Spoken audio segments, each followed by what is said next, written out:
When a noble brat with a nice back view hired me as a training dummy, she assumed I would be nothing more than a punching bag because I was a commoner. I pulled off a gojo move and asked how much strength I should show to be useful to her. She thought I was joking and told me to go all out. As the match began, she fired a low-rank spell that I easily dodged. I pulled off another gojo move and asked if that was her next attack. She responded by launching a bunch of magic arrows, but I destroyed them with a simple basic spell. Realizing I was not an ordinary commoner, she became serious and fired a barrage of flaming arrows at me. This time, I casually raised a magic shield, causing a small explosion. Being the brat with the nice back view that she was, she used the smoke as cover and tried to sneak in a desperate attack. It did not go well for her. Moving back to the beginning, I spent my entire life in Ebelstein, where I met a lying old geezer. He could use one-star magic and never missed a chance to brag about it. He also completely lost his mind whenever kids pranked him. He was the one who taught me the basics of magic and started me on my journey as a mage. There was no grand reason behind it. The geezer needed support, and I needed magical knowledge. The seasons passed in the blink of an eye, and he guided me through them. One day, I filled my body with mana. The disbelief on his face was impossible to miss. As I opened my eyes, I released a burst of magical energy that formed an arrow and shot into a nearby tree. That was how I spent my first year beside the geezer, doing all the work just to become a one-star mage. One night, while drunk, he told me that beyond the walls, some nobles reached 3 stars before even coming of age. He said a commoner like me could never compare and warned me not to get cocky. According to him, I would hit a wall the moment I reached 2 stars. The geezer was always ranting about bloodlines. He never stopped talking about the gap between nobles and commoners. Sometimes I wondered if it was an inferiority complex. That night felt unusually long. When I arrived the next day, I found his corpse covered in bruises. It looked like he had been beaten to death. I knew he was the type to pick fights, but I later learned the truth. He had been caught stealing a 2-star spellbook from a warehouse and was beaten by the guards. No one understood why a geezer who was already 1 foot in the grave would do something like that. Then a system panel appeared before me. It asked me to choose my primary school of magic.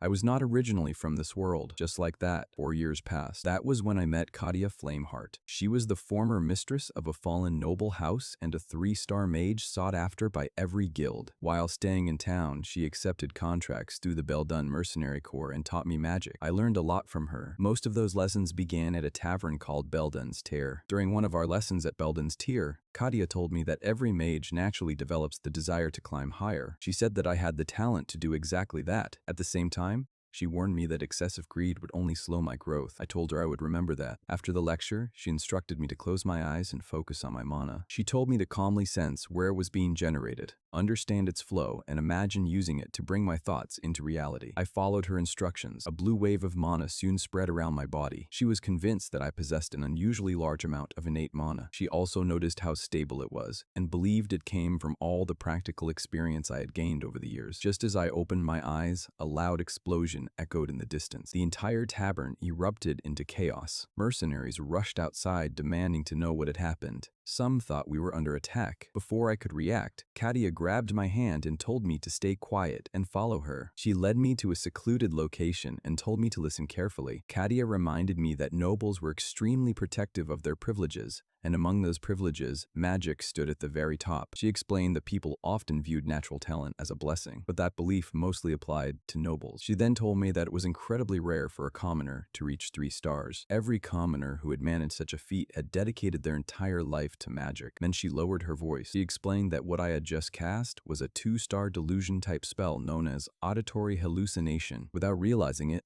I had become a 2-star mage at the age of 14. After that, Katia continued traveling with me and passed down many different spells. She also taught me about the noble society she once belonged to and the customs of the upper class. Before I knew it, another year had passed. Then Katia left. The county of Alv had appointed her as a private tutor. House Alvi was one of the most influential noble families around. Even the Grand Duke of the capital treated them with respect, because Count Alvidar stood behind them. For Katia, it was an opportunity she simply could not turn down. Becoming the magic instructor of a noble from such a prestigious family was considered a great honor. Before leaving, she gave me a 2-star spellbook as a farewell gift. Looking at my status screen, I had already collected a decent number of spells. A year later, through constant study and practice, I had improved enough to completely master 2 additional 2-star spells. By this point, I was already 16 years old. but I had no intention of stopping there. One day, I visited the Mercenaries Tavern, where Jaden, the leader of the Beldon Mercenary Corps, told me they had finally landed a proper request. I asked what kind of request it was. He told me it came from House Duplain of the Grand Duchy. Even I was surprised by that. I asked why a family of that status would hire mercenaries like us. Jaden immediately scolded me and said the reason did not matter as long as we got paid. According to him, the Duplins had so much money they could spend it like water. He also pointed out that working with them could open doors for future connections. I then asked what exactly the job involved. Jaden explained that it was nothing extraordinary. We only needed to eliminate a few monsters near the outskirts of the Grand Duke's territory. That answer only made me more suspicious. A family as powerful as House Duplain should not need a small mercenary corps to deal with a few monsters. The moment I heard that, I got up and headed for the door. I told Jaden I was not interested in the contract. He immediately yelled for me to stop. I told him to find someone else, since he already knew I did not take shady jobs. Jaden sighed and said he would have preferred to handle it himself, but the client specifically needed a mage. Mages were becoming increasingly rare among mercenary groups, and I was the only one available. That did not convince me. I pointed out that needing a mage to kill a few monsters sounded even more suspicious. Then Jaden tossed a gold coin at me as an advance payment. I suddenly found myself willing to hear the rest of the proposal. Money has a strange way of improving my judgment. Not long afterward, 3 people arrived. One of them wore a hood that completely hid her face. Jaden introduced them as the clients, but the elderly man among them immediately objected. He looked at me and declared that I was just a child. He told Jaden he expected someone far more impressive. Jaden defended me and insisted that I was the best mage he knew. The old man still refused. Just as he was about to leave, the hooded woman quietly whispered something to him. Whatever she said worked. The old man immediately changed his mind. Soon after, we headed to the plains to begin the hunt. The mission itself was simple. A group of goblins appeared, and I dealt with them without much effort. Using both magic and physical ability, I tore through them so quickly that they barely had time to react. Before long, the goblins were nothing more than a pile of corpses. Afterward, the dispatch officer praised me for clearing so many monsters in such a short amount of time. Once the mission was finished, I returned to the tavern. The moment I stepped inside, Pauline started yelling at me. She accused me of becoming a noble's lapdog. Hylan reminded me that no matter what happened, we were never supposed to bow to trash nobles. Jaden calmly pointed out that the job paid extremely well. That immediately caught her attention. She demanded to know how much I had been paid. The moment she heard I received 1 gold coin, her entire attitude changed. She started shouting that she wanted in on the next job because she could also crawl under a noble's legs if the pay was that good. Jaden yelled back and told her to shut up. He also pointed out that crawling under a noble's legs was not actually part of the job. Eventually, Pyline drank herself unconscious. Once the tavern became quiet again, Jaden asked me how the request had gone. I told him it was nothing special. All I had done was kill a few goblins, and before I knew it, the mission was already over. Jaden admitted that the clients gave off a terrible first impression, but he could not deny that they had plenty of money. I agreed with that much. Still, something about the whole thing felt wrong. I was convinced they were hiding something. I told Jaden that the dispatch officer claimed he was searching for 3 specific qualities: youth, stamina, and social skills. The problem was that I barely qualified for any of them. I also pointed out that the woman who introduced herself as a kitchen maid had hands that were far too clean for someone supposedly doing rough work every day. I was about to list a few more suspicious details when Jaden cut me off. He reminded me that we were mercenaries, not investigators. Our job was simple: accept the request, complete it, collect the payment, and leave. I could not argue with that. The world was a harsh place, and earning a living mattered more than satisfying my curiosity. The next day, I helped clear out another group of goblins. Once the work was finished, Jaden eagerly approached the clients to collect our payment. When he received 2 gold coins, he nearly lost his mind from excitement. I could not even blame him. Then the dispatch officer approached me. He said he valued my abilities and wanted to entrust me with another request. He asked if I was interested. Both Jaden and I were confused. The old man decided to skip the formalities and immediately got to the important part. The reward would be 15 gold coins. The moment I heard that number, I accepted before even asking what the job was. In my defense, 15 gold coins was a very convincing argument. Not long after, we traveled to the Duplain estate. Jaden was completely overwhelmed by the size and grandeur of the place. Before entering the estate,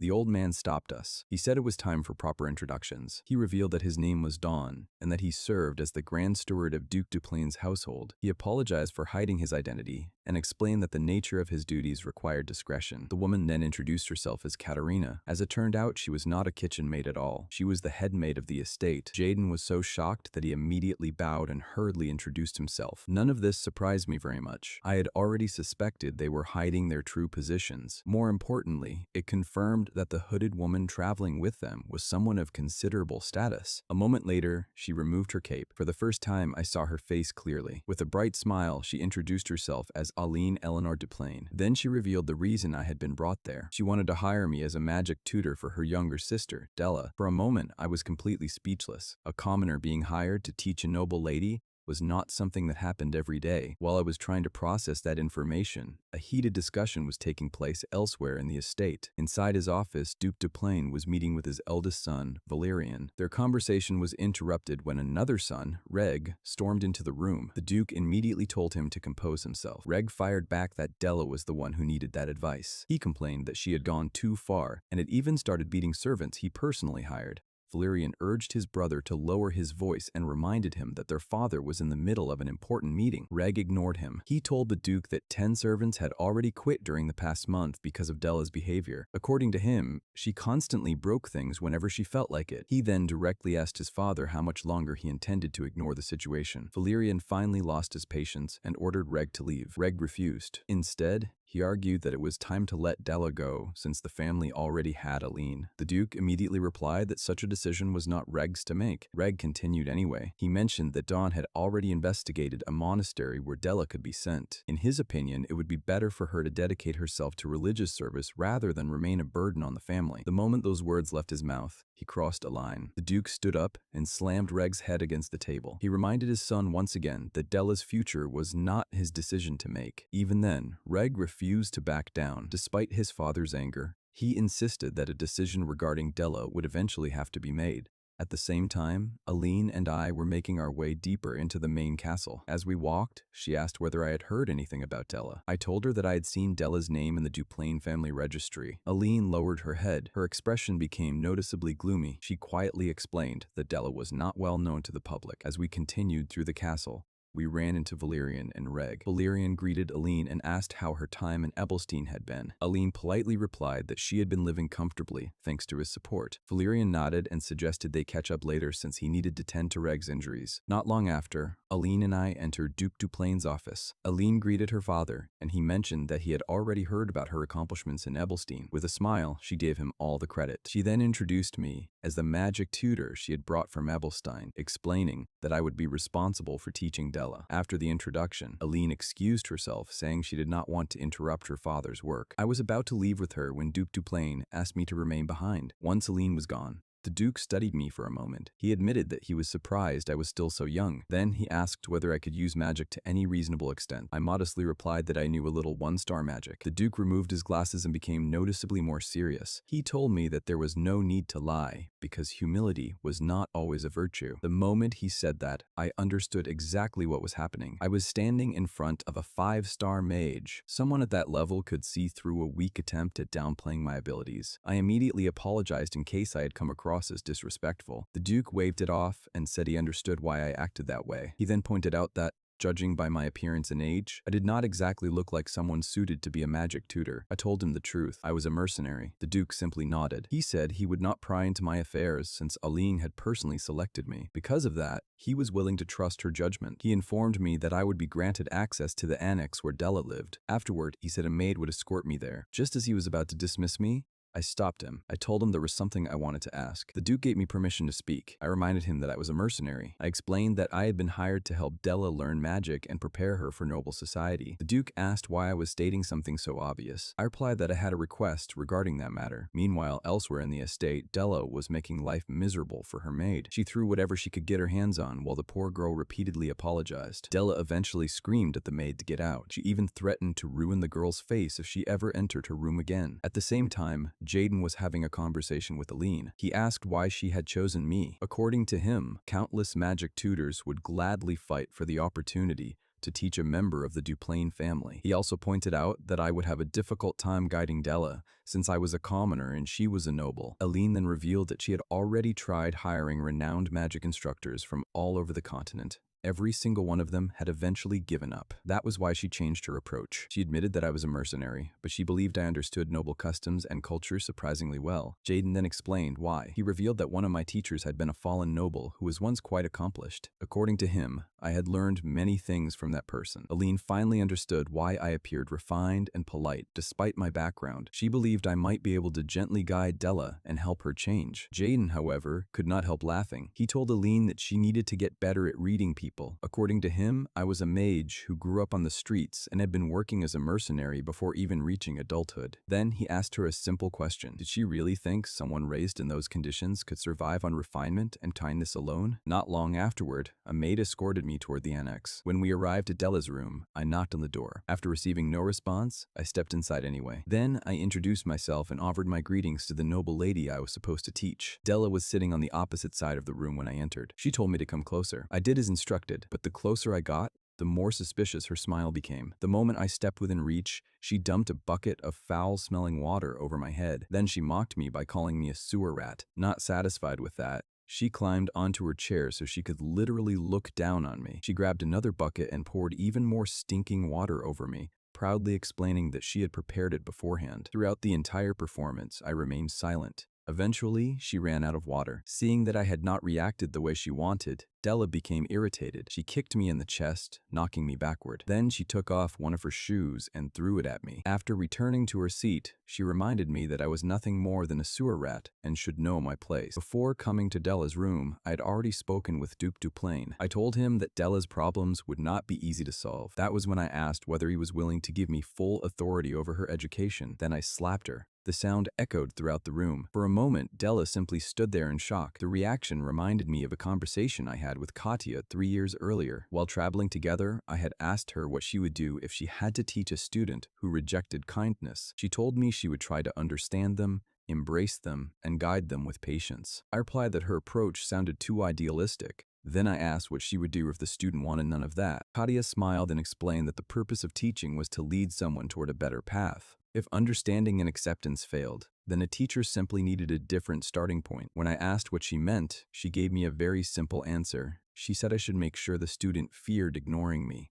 Back in the present, I looked at Della and told her that people deserve consideration and respect. Then, I told her to get back up because I disliked repeating myself. Furious, she rose to her feet and slapped me across the cheek. She demanded to know how a low-born commoner dared to lay a hand on her. Before she could finish her rant, I slapped her again. Then I informed her that I also disliked making people repeat themselves.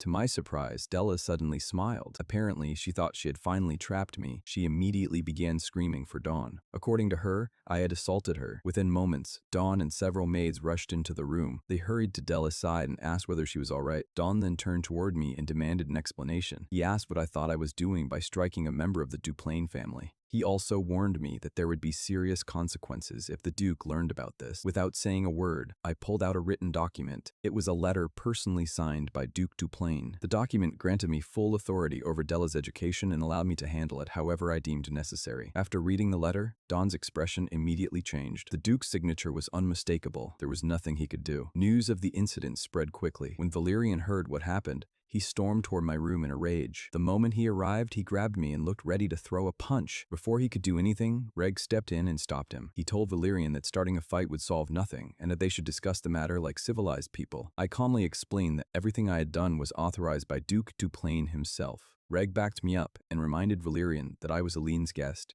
Attacking me would create problems for the entire family. More importantly, their father had already approved my methods. Valerian told me to follow him and instructed Reg to stay behind. As I walked out of the room, Reg quietly spoke to me. He said he had already heard what happened and, in his opinion, Della desperately needed someone to knock some sense into her. Then he patted me on the shoulder and assured me that I had nothing to worry about because Valerian would not do anything extreme. Still, I could tell that Reg was frustrated. Deep down, he was unhappy that Valerian continued protecting their sister despite everything that had happened. A few minutes later, Valerian led me into a room that had once belonged to Della before she was moved to the annex. Paintings covered nearly every wall. Valerian looked around the room before explaining that Della used to love drawing. According to him, she would constantly ask him to look at her artwork. Whenever he praised her, She would blush so much that her face turned completely red. As I examined the paintings, I noticed something unusual. None of them were truly finished. Valerian explained that Della often left blank spaces and only drew the parts she found interesting. After a moment of silence, he apologized for how he had acted earlier. I told him it was not a problem. Then I asked why he had brought me there. Valerian looked around the room again before giving his answer. He wanted me to understand that Della was not a child who deserved to be hated or beaten. According to him, she had not always been this way. At some point, she became obsessed with bloodlines and noble status. That obsession gradually changed her. Eventually, she was removed from the main house and confined to the annex. Valerian admitted that he did not understand why she had turned out like this. However, he was determined to stop her from being sent to the monastery. He explained that if Della could learn even one-star magic, he believed he could convince their father to let her remain with the family. Then, with complete sincerity, he asked me to save her. As I looked through the books scattered around the room, I noticed something interesting. I pointed out that Della had filled the margins with notes and observations. That told me she had not completely abandoned magic. I also noticed that the books on the far shelves were theory texts from the School of Regulations. Valerian confirmed my observation. He explained that most nobles studied through the School of Regulations. After examining everything more carefully, I told him I would do my best. Later that night, Della was peacefully asleep in her bed. Then I showed up with a bucket of water. A moment later, she was no longer asleep. I told her to get on her feet. Della stared at me as if I'd completely lost my mind. Ignoring her complaints, I grabbed her by the wrist and told her to come with me. Della was still trying to process what was happening while I dragged her through the hallways. The maids watched in complete disbelief. Some looked shocked. Others looked entertained. Not a single one volunteered to stop me. I continued dragging Della through the estate and eventually out into the woods. Once we were deep among the trees, I finally let go and threw her onto the ground. Della immediately jumped to her feet. She demanded to know whether I'd gone insane. Then she shouted and asked who I thought I was to teach her anything. I looked at her and gave an answer she never expected. I told her that I had no particular interest in teaching her magic. According to me, the real reason I accepted the job was because I enjoyed bullying arrogant nobles. The moment those words left my mouth, Della froze. She stared at me as if she had misheard something. I continued by telling Della that being a tutor was merely a convenient excuse. As far as I was concerned, the job was really about putting arrogant nobles in their place. Della still looked convinced that I was joking. That belief lasted right up until I drew my sword. I casually remarked that hearing nobles scream was surprisingly satisfying. At that point, Della finally stopped treating the situation like a prank. She nervously asked whether I thought I would be safe after doing something like this. I assured her that I would be perfectly fine. After all, she was already on the verge of being sent to a monastery.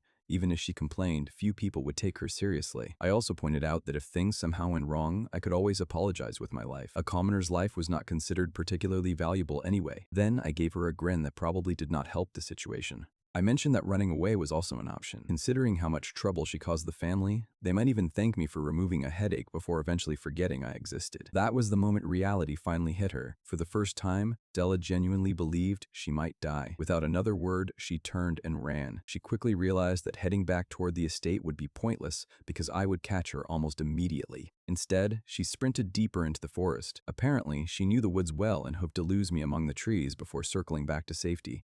Judging by the determination on her face, she was already imagining my execution. Unfortunately for her, I had other plans. A fireball had formed in my hand. The sight alone left her stunned. Fireball was a 2-star spell. The question written all over her face was obvious. How could a mercenary use 2-star magic? Before she could think about it any further, I launched the spell. I deliberately missed. The fireball exploded nearby with a thunderous blast. The shockwave shook the area and scared the life out of her. When she turned around, she found me smiling. Apparently, that smile was even more frightening than the explosion. Della scrambled back to her feet and continued running. A few moments later, she tripped and crashed into the ground. Before she could recover, ice arrows began flying past her. Each one missed by inches. One arrow struck the earth directly in front of her face. The message was clear. If I wanted to hit her, I could. I called out and complimented her speed. Honestly, it was impressive. For someone who spent most of her time locked away, Della ignored me and kept running. However, exhaustion was beginning to catch up to her. The longer she ran, the more obvious it became that escape was impossible. Meanwhile, I slowed down and examined my surroundings. Something about the forest felt familiar. Then it clicked. This was the same forest I had seen in Della's paintings. Della had been wandering these woods since childhood. Without realizing it, she had been sensing the mana flowing through the forest and expressing those feelings through her artwork. I was still putting together the details when movement flashed behind me. Della had doubled back. She charged at me with a stone raised over her head, intending to smash it into my skull. I reacted instantly. Using the flat of my sword, hard. I knocked the stone from her hand. The rock flew away, and Della collapsed onto the ground. I looked down at her and admitted that her determination was admirable. Most people in her situation would have continued running. She understood that escape was impossible, so she chose to fight back instead. That took courage. I told her that making such a decision could not have been easy. She was exhausted. She no longer had the strength to run. With my sword lowered toward her, I asked whether she had any final words. Even then, Della's pride refused to break. She lifted her head and declared that she had no intention of apologizing. According to her, nobles did not grovel before commoners. I asked Della why she was so obsessed with bloodlines. For the first time, her answer came without arrogance. She told me that if her bloodline was taken away, she would have nothing left. Then, she slammed her fist into the ground. Tears filled her eyes as she asked whether I thought she had never tried to learn magic. According to her, she had tried countless times. No matter how hard she worked, nothing ever happened. Della explained that once magic and painting were taken away, there was nothing left she could call her own. The only thing she still possessed was her noble bloodline. If that disappeared too, she genuinely believed she would become worthless. After listening to everything she had to say, I let out a long sigh. Then I drew my sword. I told her I had heard enough. I declared that this was the end. Then, I swung my blade. Della shut her eyes. A few seconds passed. Nothing happened. Slowly, she opened her eyes. To her surprise, an ice barrier had formed around her. My sword had stopped the moment it touched the barrier. The most shocking part was not the barrier itself. It was where the mana came from. The mana creating the ice was flowing directly from Della's body. She stared at it in disbelief. Meanwhile, I calmly put my sword away. Then I bowed. I congratulated her on a job well done and apologized for my earlier rudeness. At this point, Della looked more confused than relieved. I explained that what she had just done might not qualify as proper magic yet. Technically, it was only a manifestation of mana. However, that did not change the important part. She had done it. Then she screamed. After everything she had been through, frustration, relief, confusion, and disbelief all came crashing down at once. Once she finally finished crying, I started treating the injuries she had picked up while running through the forest. As I wrapped her injured leg, I explained something important. I told her that she belonged to the School of the Wild. I explained that most nobles were taught through the School of Regulations. That was the traditional path favored by noble families. However, every school of magic ultimately led to the same destination. Then I explained her problem. She had been trying to learn magic through the methods of the School of Regulations, despite naturally belonging to the School of the Wild. That approach was doomed from the beginning. Della then asked how I knew she belonged to the School of the Wild. I explained that she could naturally sense mana flowing through nature and unconsciously transferred those sensations onto the canvas. That was why her paintings felt so alive. Mages with the temperament of the School of the Wild often began sensing the mana and nature from a very young age. Most of them did not even realize they were doing it. After finishing the bandages around her legs, I stood up. I told her she should be able to walk now. Then I reminded her of one final thing. Manifesting mana for the first time was an important step. I told Della that starting the next day, I would teach her how to manifest mana naturally. To my surprise, she actually thanked me. Afterward, I suggested we return to the estate. On the way back, I asked her about the sunset painting hanging in her old room. I told her it was beautifully done. Della looked slightly embarrassed and admitted that it was her masterpiece. She also revealed that I was the first person to learn that the painting was actually finished. The following morning, Della woke up and immediately tried to manifest mana again. Nothing happened. She tried several more times. Still nothing. Frustrated, she climbed out of bed and headed for the door. The moment she stepped outside, she collided with a maid carrying water. The maid accidentally spilled the entire bucket onto her. As soon as the maid realized what she had done, all the color drained from her face. She dropped to her knees and began desperately apologizing. To everyone's surprise, Della simply told the maid to watch where she was going. Then she walked away. The maid stood frozen in disbelief. Soon, several other maids rushed over and asked whether she was hurt. The maid explained that Della had only told her to be careful before leaving. The entire group was stunned. Meanwhile, I was still asleep. Then someone began pounding on my door. Apparently, Della had decided that sleep was no longer a human right. Dawn heard the commotion and attempted to calm her down, reminding her to behave like a noble lady. A few moments later, I opened the door. Half asleep, I asked what she wanted. Della immediately demanded that I teach her how to control the mana she had manifested. The moment Don heard that she had manifested mana, he froze in shock. Personally, I was more concerned about being awake. Instead of teaching her, I closed the door and told her to come back in the afternoon. Then I returned to bed. Della was not pleased. She spent quite a while banging on my door and demanding that I open it. I ignored all of it. A proper sleep schedule was important. Much later, Reg happened to overhear the maids discussing the recent changes in Della. The conversation quickly spread throughout the estate. Before long, Valyrian informed Duke de Plain that Della had manifested mana. The news came from the head butler, making it difficult to dismiss as a rumor. The Duke was visibly relieved. Reg, however, remained cautious. He argued that everyone was celebrating too early. Manifesting mana was certainly important, but it did not erase everything Della had done up to that point. Valerian immediately became annoyed. He could not understand why Reg continued acting indifferent when Della had finally achieved something meaningful. Reg replied that a single success was not enough to completely ignore the family's original plan of sending her to a convent. The discussion ended there, but it was clear that neither brother had changed his position. That afternoon, I finally decided it was time to begin Della's lesson. When I found her, she was sitting alone with a gloomy expression. I casually remarked that she looked like she was sulking. Della immediately denied it. According to her, she was not sulking. She was angry. Naturally, I continued teasing her. I pointed out that changing the name of the mood did not actually change the mood itself. The more I spoke, the more irritated she became. Eventually, she could not take it anymore. She jumped to her feet and loudly declared that she was, in fact, the moment Della saw my expression, she immediately straightened up. Apparently, some lessons left a lasting impression. I sat down and explained that just because she could manifest mana did not mean she was ready to use it recklessly. If she pushed herself too hard, it would only backfire. I told her I knew that from experience.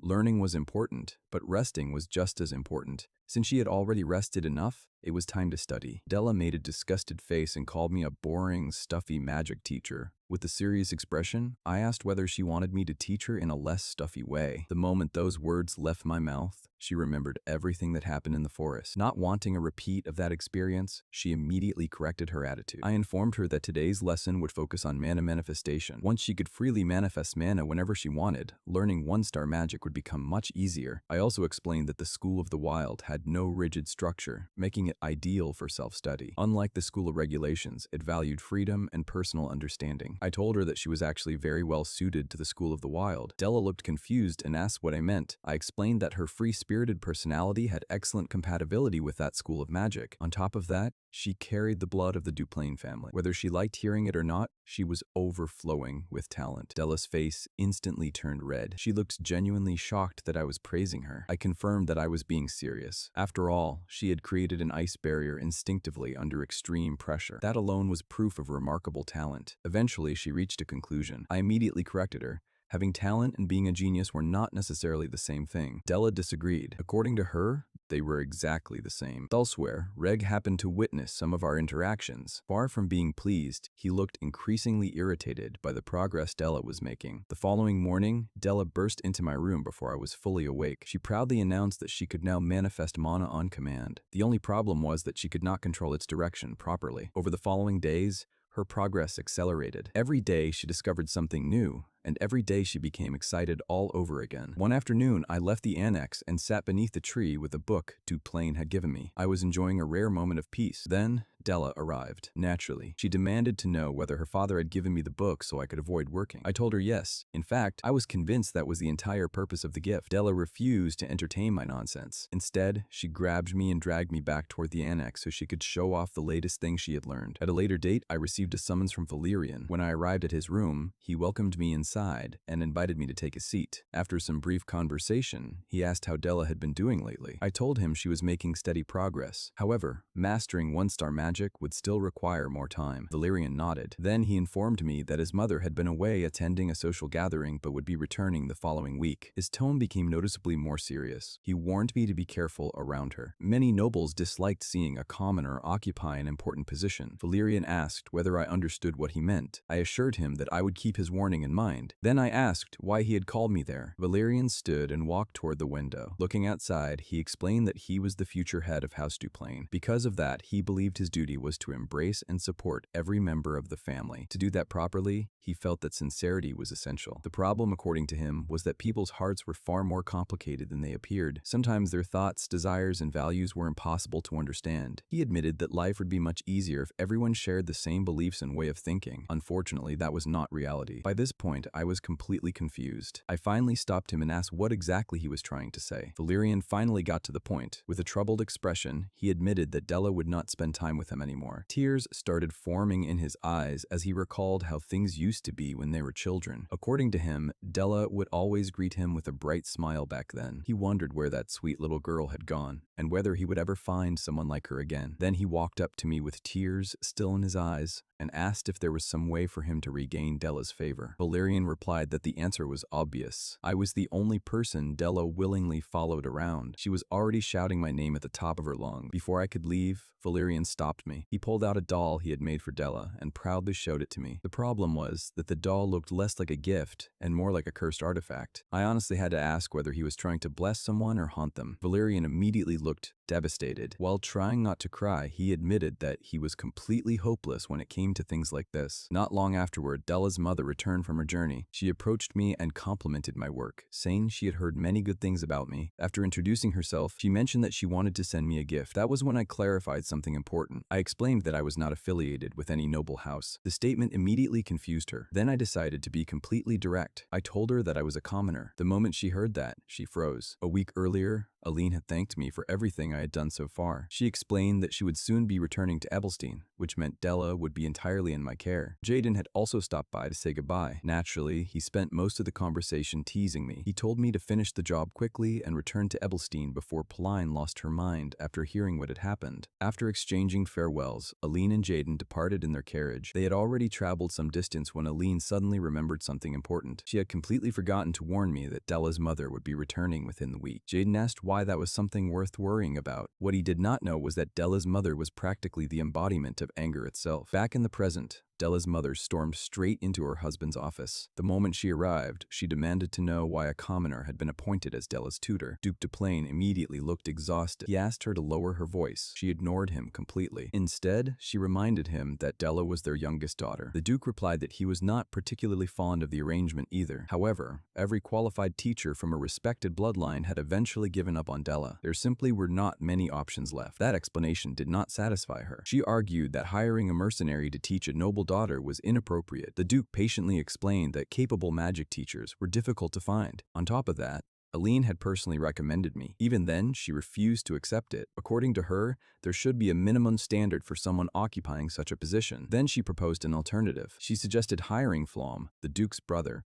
Apparently, he had been unavailable the last time they asked, but she believed he should have more time now. The Duke stared at her in disbelief. He asked whether she was seriously suggesting pulling the man responsible for managing an entire territory away from his duties just to become a private tutor. Then he reminded her that Ebelstein was not a place that could be managed carelessly. She refused to back down. Instead, she argued that social standing mattered as well. According to her, noble society could be just as ruthless as any battlefield. She insisted that a teacher's role was not limited to education. According to her, a tutor also needed to prepare a noble for society. If Della was introduced to noble circles while being taught by a common mercenary, she feared her daughter would become a laughingstock. At that point, Valerian stepped in and urged his mother to calm down. He reminded her that she had not come to the office to fight with their father. His mother immediately told him to stay out of it. In her opinion, this was not an issue that could simply be ignored. Just then, Reg entered the conversation. He pointed out that the real question was not whether I was a commoner. The real question was whether I was qualified. Reg admitted that a commoner becoming a noble's magic tutor was unusual. However, he argued that status should not matter if the person possessed the necessary abilities. His suggestion was simple. The easiest way to judge a teacher was by examining the student's results. Before he could continue, Duke Duplain interrupted him. The Duke firmly stated that I was the real deal when it came to magic. Reg accepted that, but proposed another idea. He wanted to test Della through a magic spar. According to him, if I was truly a capable teacher, Della should have shown meaningful improvement by now. The Duke could not easily object to that argument. Satisfied, Reg left the room with a clear goal in mind. Valerian immediately chased after him. He demanded to know what Reg hoped to accomplish by challenging Della. Reg stopped and looked at his brother. Then he asked whether Valerian genuinely believed Della had changed. He reminded him of everything Della had done over the years. Valerian replied that none of that changed the fact that she was still their sister. She shared their blood. As family, they were supposed to support and protect her. Reg's expression darkened. He declared that Della was becoming bad blood. In his eyes, her actions threatened to drag down the entire Duplain family. He argued that allowing her to debut in society without changing would bring disaster upon the house. Valerian was stunned. He had never realized Reg felt that strongly. Reg simply turned away. As he walked off, he said that Della was the one who crossed the line first.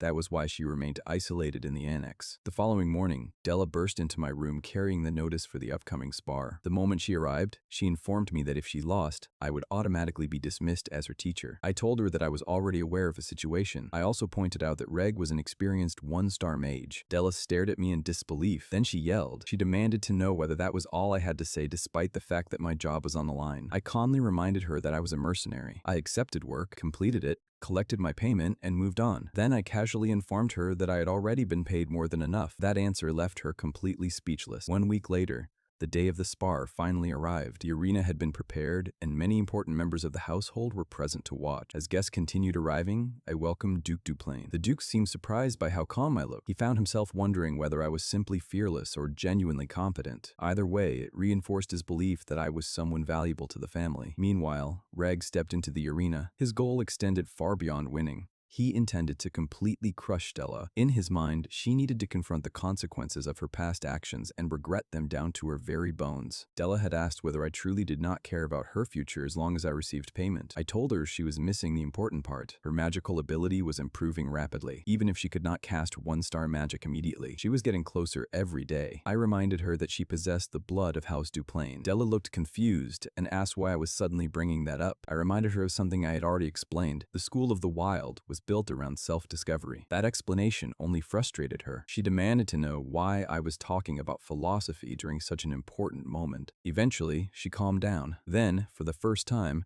she spoke honestly. She admitted that she was far from the ideal student. Even so, she wanted to continue learning magic. More specifically, she wanted to continue learning from me. With complete sincerity, she confessed that she did not want another teacher. I looked at her for a moment before responding. I admitted that I knew almost nothing about the customs and etiquette surrounding noble magic spars. After all, I had never participated in one before. However, there was one thing I did know. I knew how to win fights. Then I asked her a simple question. Was she prepared to win? As those words sank in, Della began imagining everything that would happen if she failed. The annex, the monastery, the disappointment in her family's eyes. For the first time, the upcoming spar felt truly real. With determination burning in her eyes, she looked at me and told me to make sure she won. Back in the present, Della stepped into the arena. She was not standing there as Reg's younger sister. She was not standing there as the youngest daughter of House Duplain. She stood there as my student, and as a mage. Once both participants took their positions, Don stepped forward and explained the rules. According to him, the spar would follow the regulations used by the high-ranking mages of the Ebelstein-Kelbray Salon. The loser would be the first person to trigger General Palum's protective magic circle. After the rules were explained, Don officially declared the start of the match. As for General Palum's protective magic circle, it was an expensive magical accessory. The enchantment activated automatically whenever the wearer was about to suffer serious damage. Watching all of this, I finally got a first-hand look at how nobles fought. The match was limited to 10 minutes. Judging from Reg's posture, he had no intention of letting it last that long. The moment the duel began, he started chanting. His goal was obvious. He wanted to finish Della before she had a chance to do anything. A powerful spell flew toward her. Della immediately dodged and repositioned herself. Reg clicked his tongue in annoyance. He launched another attack, then another, and another. Della continued moving. Every time he targeted her, she changed positions before the spell could connect. From where I was standing, I could tell that her control over mana had improved tremendously. Unfortunately, when it came to actual combat experience, she was still a complete beginner.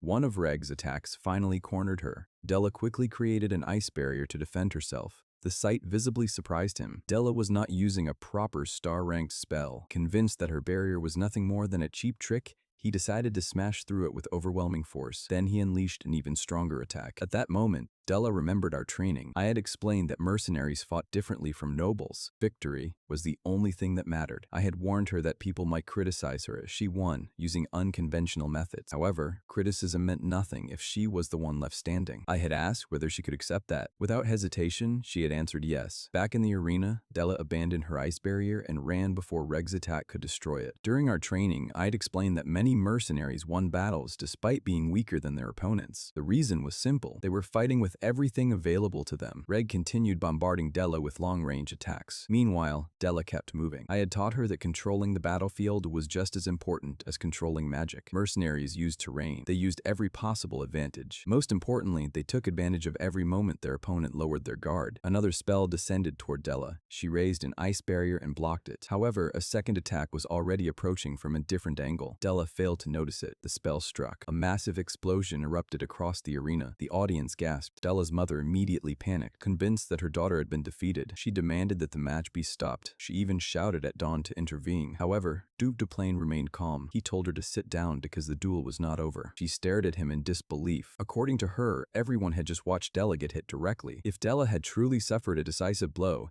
General Palum's protective magic circle would have activated. Duke Duplain also noticed something interesting during the entire exchange. While everyone else was reacting to the explosion, I had not even blinked. That alone told him everything he needed to know. I already understood exactly how much Della had grown. Meanwhile, Reg was becoming increasingly uneasy.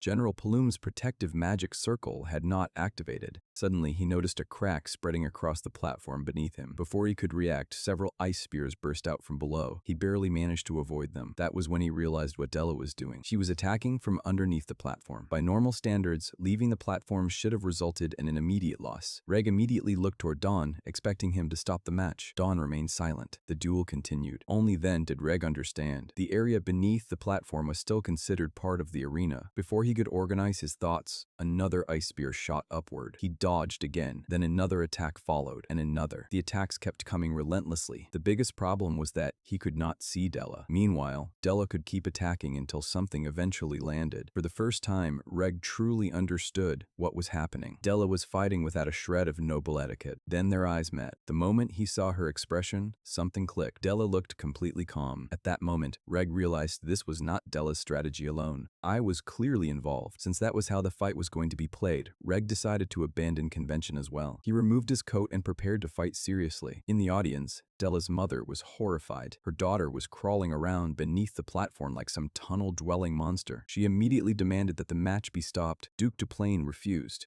No rules had been broken. As far as he was concerned, the duel would continue. Beneath the platform, Della was using her unique sensitivity to mana. She could see the flow of mana moving around her surroundings. Using that advantage, she kept launching attacks toward Reg. Forced onto the defensive, he could no longer comfortably recite long incantations. He spent most of his time jumping away from incoming attacks. Just as he was beginning to get cornered, he noticed a tall support pole standing in the middle of the platform. At that exact moment, Della lost track of his mana. She immediately realized her brother was trying something. Still, she remained confident. The next time he started casting, she intended to strike before he could finish. At the same time, Reg reached a conclusion of his own. Della could not properly track his mana from where he was standing. However, he also could not freely cast spells from his position. There was only one solution. He would change the battlefield itself. Without using an incantation, he launched a ranged attack directly at the base of the support pole. The structure snapped. The massive pole crashed onto the platform. Using the impact, Reg destroyed a large section of the arena. Then he jumped down himself. If Della wanted a fight underneath the platform, he would give her one. Through the dust and debris, he spotted her moving. An ice arrow immediately flew toward her. Della managed to block it, but the pressure was completely different now. The attacks were faster, more aggressive. For the first time, genuine fear crept into her heart. Reg had realized something important. At close range, he held the advantage. All he needed was a single clean hit. Unfortunately for him, Della had no intention of fighting fairly. Before he could react, she rushed straight at him and kicked him in the chest. The impact forced him down to one knee. As he struggled to recover,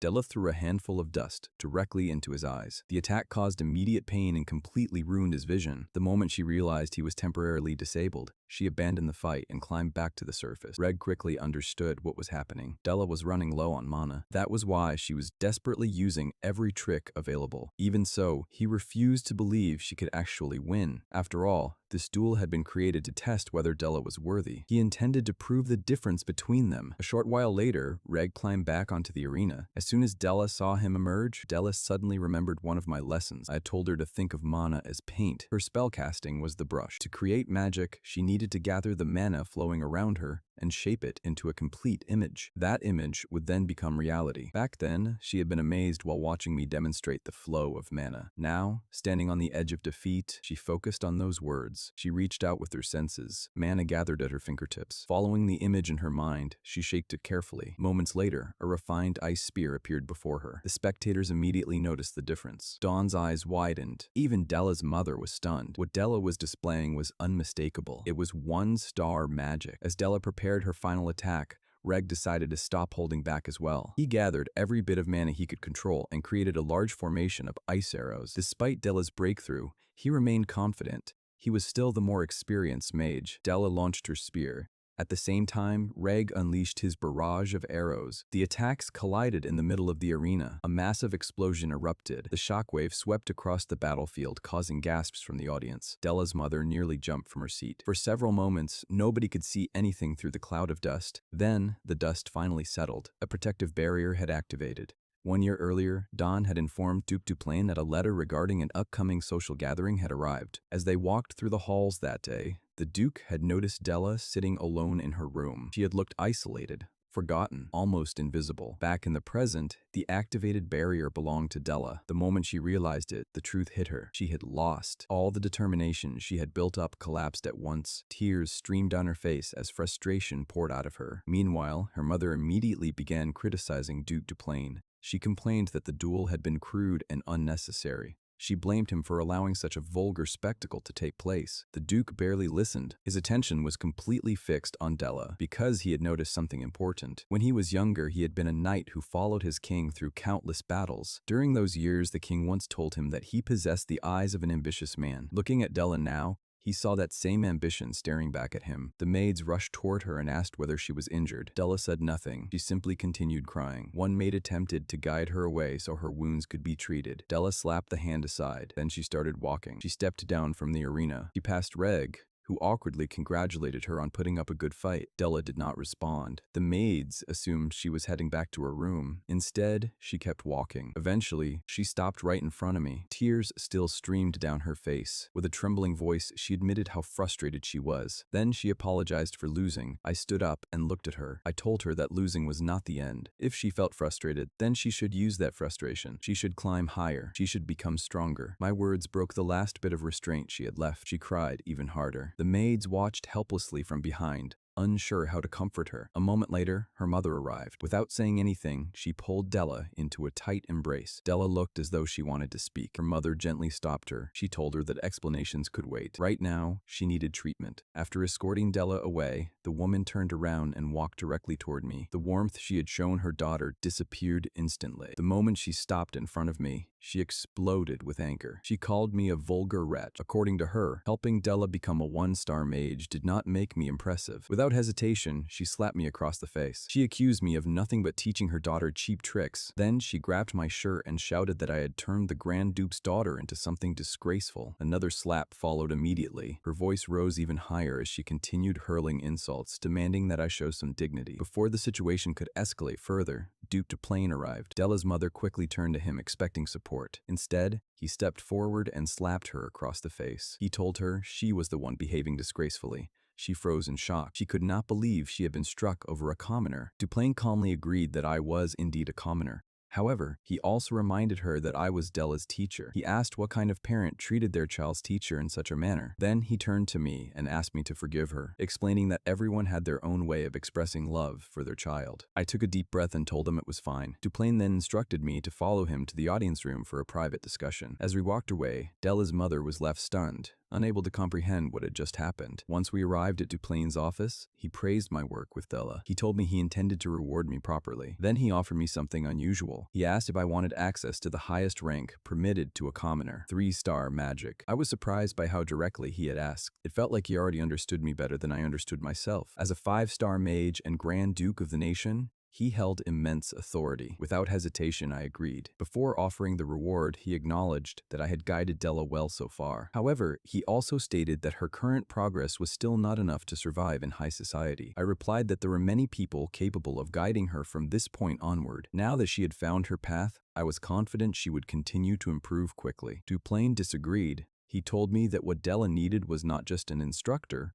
but a true teacher. Then he looked at me and said he could sense something in me. According to him, I was carrying an ambition too large to even be spoken aloud. He said he was willing to overlook it because it came from me. I was surprised that he was speaking so openly about allowing me to rise even further, possibly beyond 3-star limits. At that moment, I realized exactly why he was dangerous. He was not afraid of what I might become. He was simply choosing to allow it. Duplain then admitted he understood I would not remain in the estate forever. He knew I had ambitions of my own. He asked whether I was already prepared to leave when the time came. I told him yes. He nodded and said he would not stop me. However, he asked me to continue teaching Della a little longer. Then he repeated his question once more, whether I wanted access to 3-star magic, the highest realm permitted to a commoner. After our discussion, I was granted access to the estate library. Inside, I found 3-star spellbooks. I was genuinely stunned. There are people who spent their entire lives searching for a single 2-star spellbook, yet I now had access to multiple 3-star volumes. At that moment, I realized I had even more reason to remain in the estate, though I also suspected Pauline would lose her mind if she ever found out. Later, I met Della again. She immediately began bragging about becoming a 1-star mage. I pointed out that she had only successfully used 1-star magic once. Still, it counted. She shouted at me,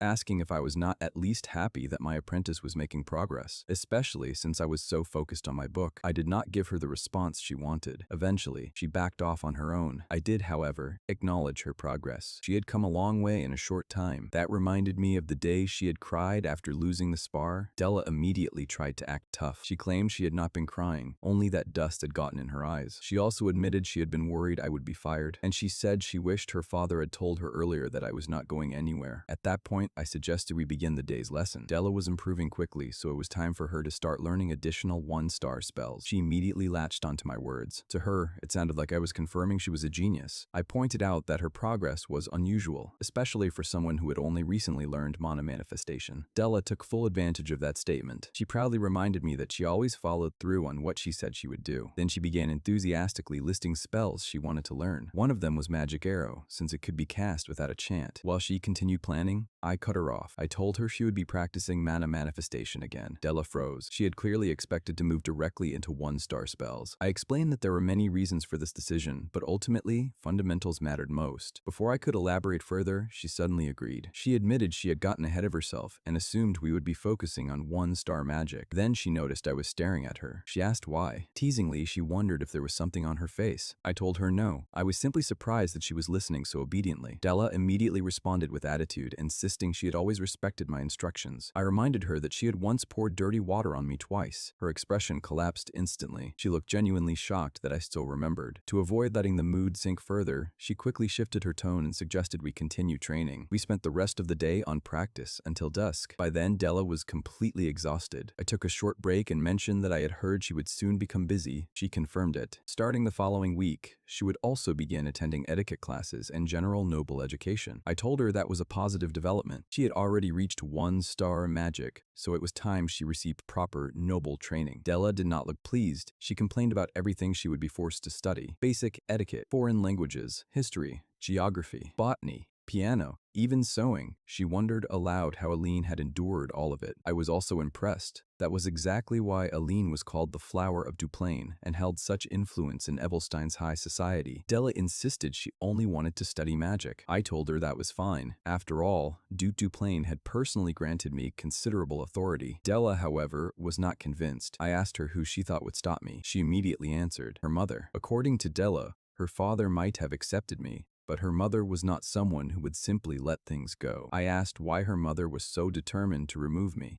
Della explained that her mother feared my influence. If Della learned under me, she might lose her sense of noble dignity. In her mother's eyes, she could even end up resembling a mercenary. Della pointed out that my teaching style did not resemble anything noble at all. I simply told her it was nothing complicated. She looked confused. I explained that silencing her mother was not difficult. We only needed to remove her justification for objecting. Della's mother walked through the estate with unease lingering in her thoughts, as she considered the possibility that Derek might be a harmful influence on her daughter. Her imagination escalated the concern into absurd images of Della with gold teeth, running through fields and hunting wild boars like some untamed mercenary. The thought alone made her head ache, and she wondered what exactly Derek was even offering Della in exchange for such changes. She acknowledged that her husband had accepted Derek's presence, but she still held authority as the mistress of the estate. While she was thinking of how to handle the situation, Della appeared in front of her. At first, she expected the usual reaction, Della running into her arms as she always had.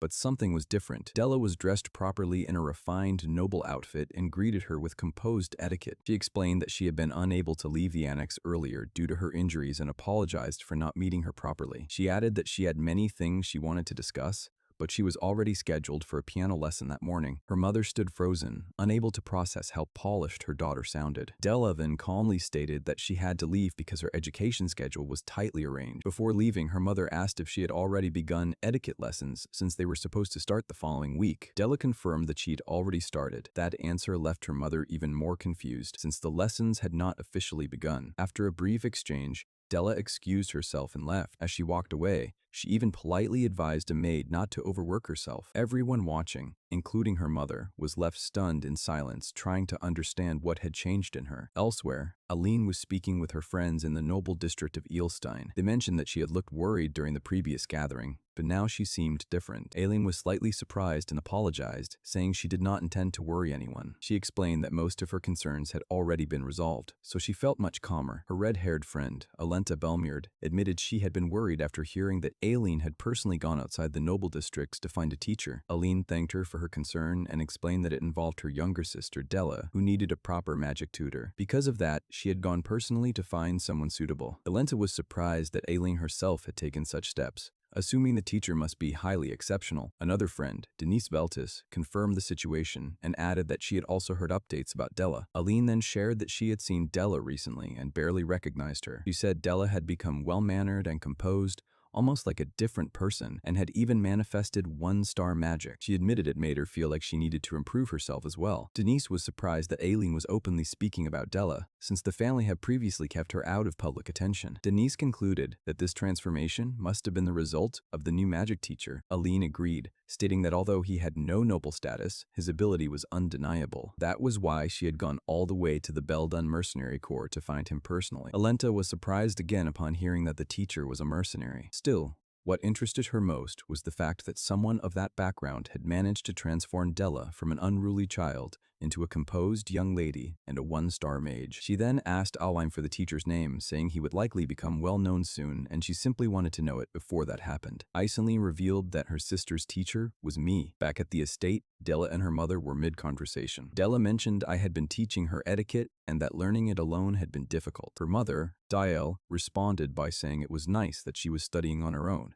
Della wasn't letting that slide. She corrected her. It was all Derek. Dial tried again, asking what exactly had been so hard to study alone. Della told her it was difficult, but it got easier thanks to me. By this point, the woman was crashing out on the inside. Every sentence out of Della's mouth had my name in it, and her desire to get rid of me grew stronger with each one. She just needed an opening. She wasn't getting one. The servants were going around praising Della, how kind she had become, how gentle. The gardener told DL that Della had been in a remarkable mood, and that a great deal had changed in just a few weeks. Then Dawn added that Della had taken a completely different path and that sometimes he mistook her for Iceline. He said she was finally on the verge of becoming a true lady. DL nearly lost her mind. There was no crack to squeeze through. Later, I was out practicing my magic, hitting a wall, when Reg showed up. He apologized for interrupting. I told him not to worry about it and asked what brought him out here. He said he came to talk about Della, but before he got to that, he noticed the 3-star spellbook in my hands. I told him Duplain had lent it to me. That shook him. I mentioned it was above my current level, but that studying ahead never hurt anyone. Something settled on Reg's face right then. He said he finally understood what his father meant when he called me a true mage. He left it at that and moved on. He asked about Della. His face was already red before he got a single word out. He said it was complicated, then asked if I knew what teenage girls liked. Then he asked if Della would like it if he made her a doll. I immediately thought of the doll Valerian made. I told him a doll was absolutely out of the question. Reg agreed, reluctantly, admitting he didn't think it would go over well either. He stood up, rubbed his head, and suggested we head back inside since I was done training anyway. On the way back, he told me the mood in the household had shifted. Valerian had been focused on managing the territory. Duplain hadn't said much, but Reg said he looked satisfied. I told him Duplain was hard to read. Reg said he was trying to accept something he had been avoiding, that people can change. Della had changed, and now he was ready to as well. He thanked me, sincerely. Then he brought up something that that caught me off guard. He said he noticed Della's magic was different, that it felt like drawing a picture. The moment he said that, I realized Reg was exactly what I expected from someone carrying Duplain blood. A genius. I told him Della used the mana operation of the School of the Wild. He said he had heard of it. I told Reg that everyone's relationship with mana is different. Once Della found her track, she would study on her own. She wouldn't need me anymore. At that point, if I stayed and tried to guide her further,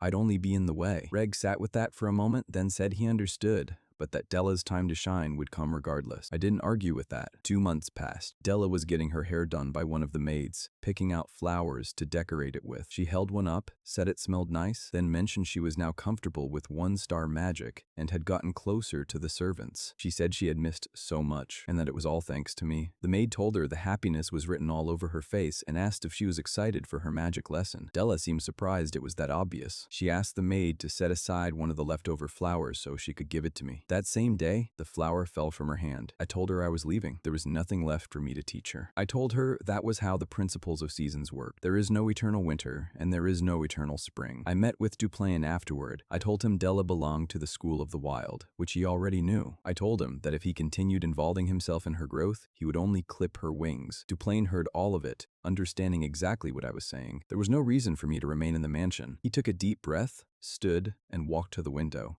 He said many things had changed, that because of me, his daughter had been able to grow. He admitted he had not been a good father, too consumed with managing the territory, but that he was relieved now. He asked when I planned to leave. I told him I had heard Allen would be visiting the mansion soon, and that I intended to return to Ebelstein with her when she left. Duplain told me I would need to return the library key. I said I would return it along with the spellbooks I was still reading, and that I would hand the key to Dawn. His voice went firm. There was no need for that. He wanted the key back right then. He told me I could leave. I took it all in and bowed. I stepped out of the office and ran straight into Della. She was furious. I told her it couldn't be helped. She knew I wouldn't change my mind, but she asked anyway. Could I stay? I walked up to her and told her I was a mercenary. I was returning to that life. I had my own magic to study, and when she built up enough skill, she would come to Ebelstein for her debut. We would see each other then. If my level had risen by that point, I told her I would be more than happy to teach her something new. She told me I was so annoying that I always knew exactly what to say, which left her with nothing to say back. I took that as a compliment. That night, Della had a nightmare. She woke up screaming, drenched in sweat, heart pounding, then slowly registered that it was just a dream. A maid rushed in asking if she was all right. Right then, the temptation hit. She could create a scene, hit the maid, fall back into her old behavior, give me a reason to stay. She sat there and actually considered it. Then, she let it go. She told the maid everything was fine. She had already thought it through. Doing something like that wouldn't make her valuable. Not anymore. On the morning I left, Alan had the carriage ready. She told me to say my farewells. We were leaving soon. I turned around and found Della and both her brothers waiting to see me off. Valerian asked if I really had to go. I told him I had to return to where I came from. Reg said nothing, but his expression said he understood.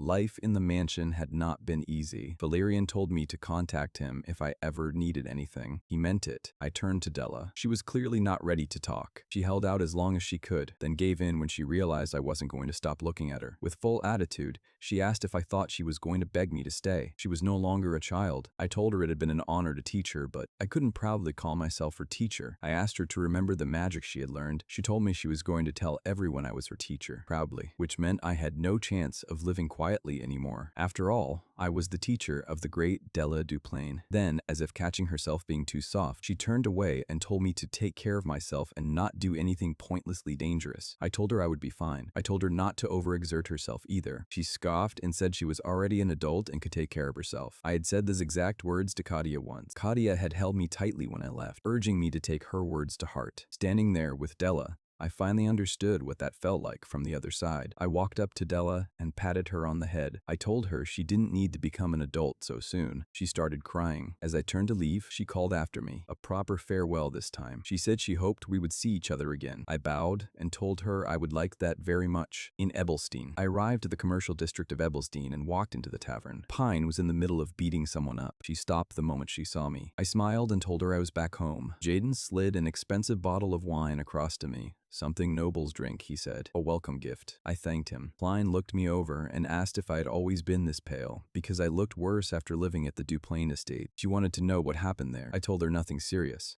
I just worked. She said I now talked like a noble. Jaden cut in immediately. offered her a drink to calm down, and told her to relax. She told him she was furious because she had been working alone the entire time I was gone. Jaden pointed out that I must have come back with good money. He asked if they paid well. I told him I got something more valuable than money and pulled out the spellbook. They stared. They assumed it was 2-star. I corrected them. 3-star. They lost their minds. Both of them screaming, demanding to know where I had stolen it from and telling me I was a dead man if anyone found out. I told them Duplain gave it to me. Klein went silent for a second, then grabbed me by the collar and asked if the estate was hiring an archery instructor. After the chaos settled and Klein had fallen asleep as she always did, I asked Jaden if there was any work available. He looked at me like I had just walked through the door, which I had, and asked if I was serious. I told him I was ready to start. Monster subjugation, simple requests, anything. I admitted I was worried I had lost my edge a bit. Jaden said he didn't believe that for a second. He told me mages were always in short supply in this line of work, and that if I wanted to stay busy, there was no shortage of things to do. I told him I would start the next day, and I did. Pine and I fell straight back into our rhythm,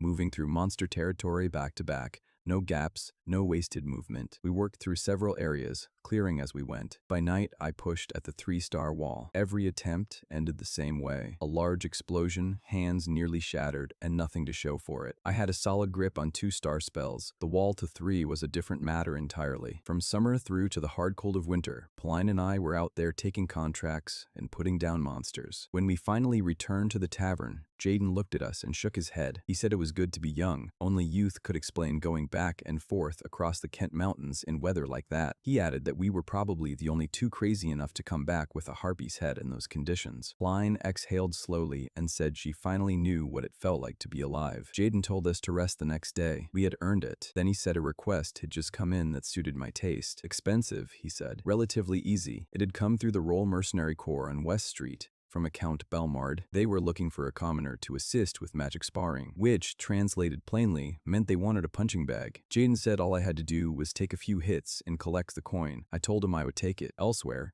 Alente was being told by her teacher that they had already arranged a commoner for her to spar with. She was not comfortable with it. He told her it was part of her training and that the commoner had been promised sufficient compensation, so she was free to go all out. To ease her concern, he mentioned the commoner could handle 1-star magic. Alente reminded him she was nearly 2-star and that the gap between 1 and 2 was not a small step. It was the distance between heaven and earth. Then she met me. I introduced myself. The moment she heard my name, something flickered in her expression, like she had heard it before but couldn't place it. Her teacher suggested they move to the arena. Alente glanced at me and quietly wondered if someone this young could really be a mage. Inside the arena, she asked if I knew the basic etiquette of magic sparring. I said yes. She told me to resist as much as I could and promised to end things quickly, though she was already worried about what would happen if she went too far. I asked her how much resistance she actually wanted from me. She found the question irritating. I told her I needed to know the level so I could actually be useful to her. She paused, then told me I had a funny way of talking. She said to resist with everything I had. I told her I would do exactly as she commanded. In Alente's eyes, reaching 1-star at my age was impressive for a commoner, but my attitude was something else entirely. This spar was going to correct that.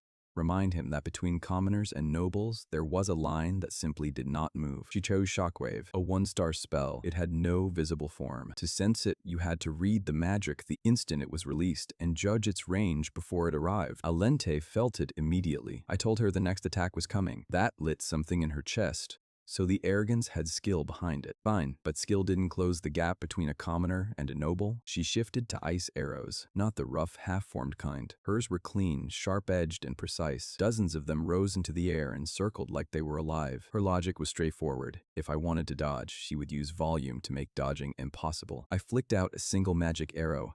Every one of her ice arrows split in two. By the time Alente processed what had happened, my arrow had already buried itself in the ground at her feet. She stood there, unable to move past it. A commoner controlling magic with that level of precision was not something she had prepared for. Her teachers saw it too. The claim of being a veteran mercenary was not empty words. 2 exchanges in, and Alente understood I could not be handled casually. She pulled back, widened the distance, and started chanting, Academy-style incantation. Her expression shifted, fully serious now. She had dropped the idea of precise takedowns. This time she chose fire, and her intention was to blow the entire platform apart. I noticed the shift. This was a different approach entirely. When her chant ended, She raised her right hand slowly. What condensed in the air this time was not dozens, it was hundreds of fire arrows. There was no way to dodge all of that. I didn't hesitate. I deployed my defenses fully and took the entire volley head on. It was a good thing I was already 2-star by then. Anything less than that round alone might have finished me. When the smoke cleared and I let the barrier drop, I caught it.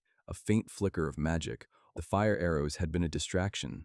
At that distance, I had no time to dodge and no time to raise another barrier. She really was a genius. In that fraction of a second, I pushed the output of a 1-star light burst to its absolute limit. The flash swallowed her vision entirely. Stripped of sight, she could only steady herself on instinct, telling herself to stay calm, listen for sound, find the rhythm, take it back. She heard nothing. Her vision came back just in time. Relying on the faint traces of magic in the air, she dodged my arrow again. But even as she did, I could see her wrestling with it. This boy had too much combat experience. She even began to suspect I hadn't been trying to land that last exchange at all, that I was deliberately pushing her past her limits. She was right. The moment her vision cleared, I fired 2 arrows back to back. Under that pressure, she had no choice but to throw up a defense. Just as she was gathering magic to counter, I closed the distance. That played into her hands. Rapid casting at close range was exactly where she was strongest. She told herself the moment magic appeared at my fingertips, she would strike first and end it. Nothing appeared at my fingertips. Then, lightning exploded from beneath my feet. Current manifestation, 1-star. She defended against it by the narrowest margin possible. Any slower and it would have been over. Her teacher watched from the side and said nothing out loud, but inwardly he had already reached his verdict. Wild school. And yet you can't read him at all. You really are something. Alente walked toward me slowly. The spar wasn't over, but she stopped and bowed, genuinely. With full seriousness, she thanked me for showing her something interesting. Then a glint crossed her eyes and she asked if this was how it worked. I shifted my magic flow, caught her lightning mid-cast, and redirected it. Her expression changed the instant she saw it. I had used her own magic against her. She had never seen anything like it. She already knew what was coming. Then the bell rang. 10 minutes.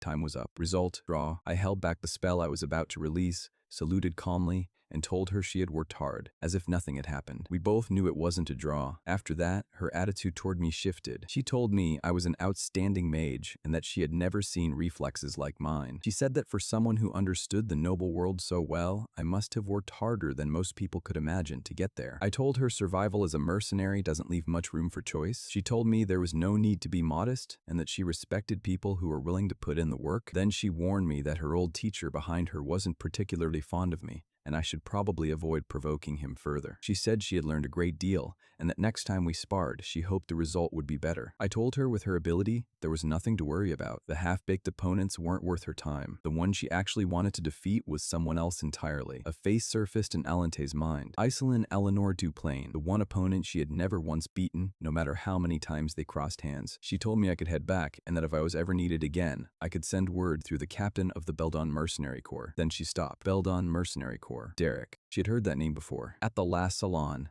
Iselin had mentioned a mercenary by that name. Alente's eyes went wide. She dropped every trace of noble decorum and grabbed my hand. Was it really me, the mercenary who had taught Della 1-star magic? I ended up at her residence until evening. She was direct about it. As long as she could beat Iselin, she was willing to do whatever it took. She wanted to reach 2 stars before Iselin did. And if that was impossible, she at least wanted to win their next spar. Just once. I told her that was extraordinary competitive drive. She said maybe it looked like competitiveness now, but in the past, she had gone further than that. She had used methods she wasn't proud of, talked about Iselin behind her back, and the result was absurd. Iselin had responded by understanding her and offering comfort. I said nothing. It wasn't my moment to speak. After a long silence, she asked why she was telling me all this. She said she was laying her weakness bare so I could see she was sincere. She also had questions. She asked me, having stayed with the Duplain family, I had seen Iselin's strength up close, and she had just shown me her own. So what exactly did she need to do to beat her? It was clear Alente had been living in Iselin's shadow for a long time. I thought about it for a while. I started to say that as long as she kept working on her strength, then I stopped. The eyes in front of me weren't waiting for pleasantries. There was only sincerity there. She had handed her real feelings to someone she had called a vulgar mercenary not long ago. Saying something empty at a moment like that would be an insult to her. I held her gaze and said it plainly. She could not win. Not ever. I watched her face. If she lashed out, I would leave and not come back. She said, even so, she still wanted to win. Not a single flinch. Only then did I understand. She had probably heard that answer before. She pointed out that I had turned a notorious Della into a 1-star mage. If anyone had a way to help her beat Iselin, it was me. I told her it wasn't completely impossible, but there were two things I needed her to understand first. She straightened up and slipped back into that noble posture. She said now we could talk properly. The first, did she know how I had actually taught Della? I was not academy trained. I had no mentor's patience, no formal structure. She said she could do anything too. And the second point, I was a mercenary. So what? Let people talk.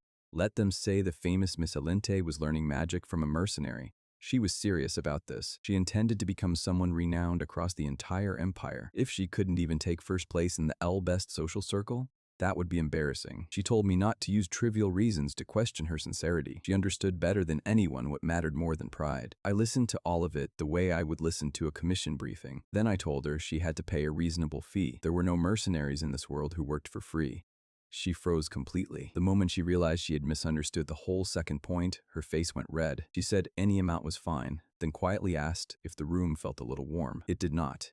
But I said nothing. The next day, at the social gathering, Iseline told the other girls there would be a magic sparring match and that she planned to train hard. They were surprised the time had come so soon. Alente approached her, unusually humble.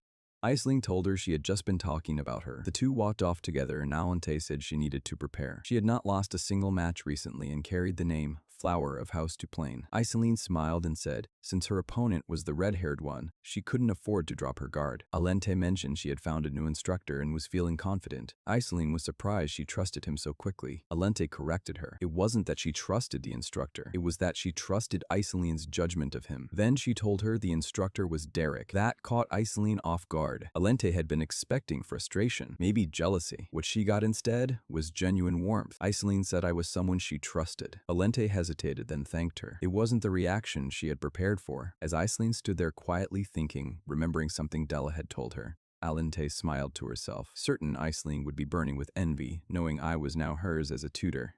She was still laughing about it in her head, when Iseline looked like she was about to say something revealing. Alente cut in immediately, told her it was her first lesson and she needed to leave early, and walked out before anything else could come out. Iseline watched her go, quietly hoping nothing went wrong. Somewhere on the sidelines, a white-haired girl watched and noted that both of them were working very hard. Back at Belden's headquarters, I pushed all of it aside and focused on the work in front of me. The tavern owner looked at the growing stack of requests tied to House Belmard and complained that my workload kept piling up. I told him at least I no longer had to travel all the way to the Earl's estate. As long as the work could be handled here in Ebelstein, it made no real difference to me. He said I made it sound easy, then asked the question he actually cared about. Could Our Lady really defeat Iseline in the upcoming match? I paused, then said the situation was not a total dead end. I still had one option. If Alente could break through the 2-star bottleneck before the match, she could use the rank advantage in a direct clash and secure the win. He told me to set that hopeful scenario aside and asked what the most realistic plan was. I told him that was exactly what I wanted to discuss, and that I would need his help. To keep everything safe, I would also need Pauline. He stared at me. He said I was clearly plotting something reckless and far from reasonable.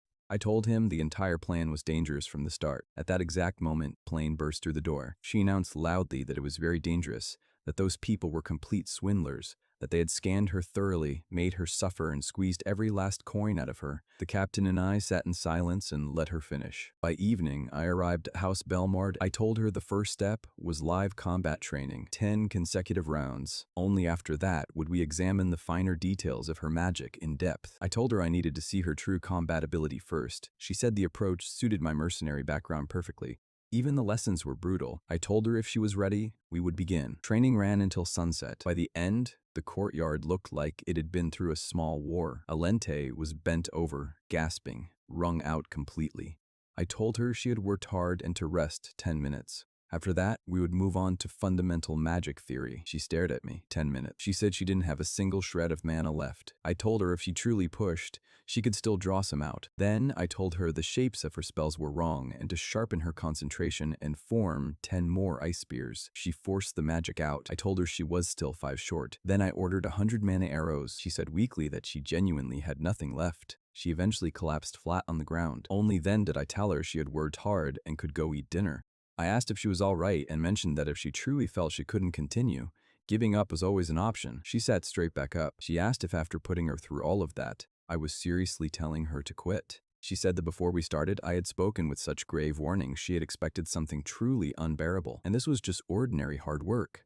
She told me I had no idea what she had endured to survive in high society. I told her it seemed I had underestimated her. She declared she was only slightly tired because she had come straight from a social gathering. Starting tomorrow, she said, she would show me what she was actually capable of. And from that point, I had better raise the intensity to an entirely different level. She even said the warm-up had barely made her break a sweat.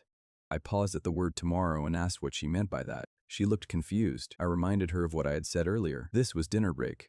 She looked at me and said I had a very strange sense of humor. I told her I hadn't taken this job to joke around with her. Under blazing sunlight, I drove Alante well past every limit she thought she had. 5 more arrows. I told her she hadn't reached her true limit yet. Mana was still flickering around her. I doubled it to 10. I gave her a choice, more magic or a punishing run. She chose the run. Her legs gave out and she collapsed onto a garden bench, chest heaving. I leaned in to assess her. She looked up and smiled. She said she enjoyed the suffering. When I offered her the option to quit, she rejected it without hesitation. Surrender was not a choice. That earned her no rest. I called her straight back to spar. 2 relentless weeks passed under the cold winter sun. Alente was slumped over a stone table, completely spent. She asked Denise to wake her when Iceline arrived and admitted how drained the constant training had left her. Denise agreed gently, then asked why she pushed herself this far. Valente's answer was simple. She wanted to win. Nothing else mattered. Denise offered quiet encouragement. Then Iceline appeared. Alente jolted upright in a panic, desperate not to be seen like that. From across the courtyard, Iceline casually invited others to visit a new clothing store. Alente kept her face hidden and anxiously waited until Denise confirmed she had gone. The shame lingered even after. Iceline had paused briefly on her way out. The exhaustion on Alente's face. She said nothing. Later, in her chambers, a maid brought an ornate chest from House Duplain, a gift from Iceline, a rare mana recovery elixir. The explanation had barely finished before Alente's expression went cold. She told the maid to throw it away. The maid hesitated. Alente repeated herself, "Remove it, all of it." She turned her attention back to training and asked where I was. I had been preparing since dawn. A letter sat nearby.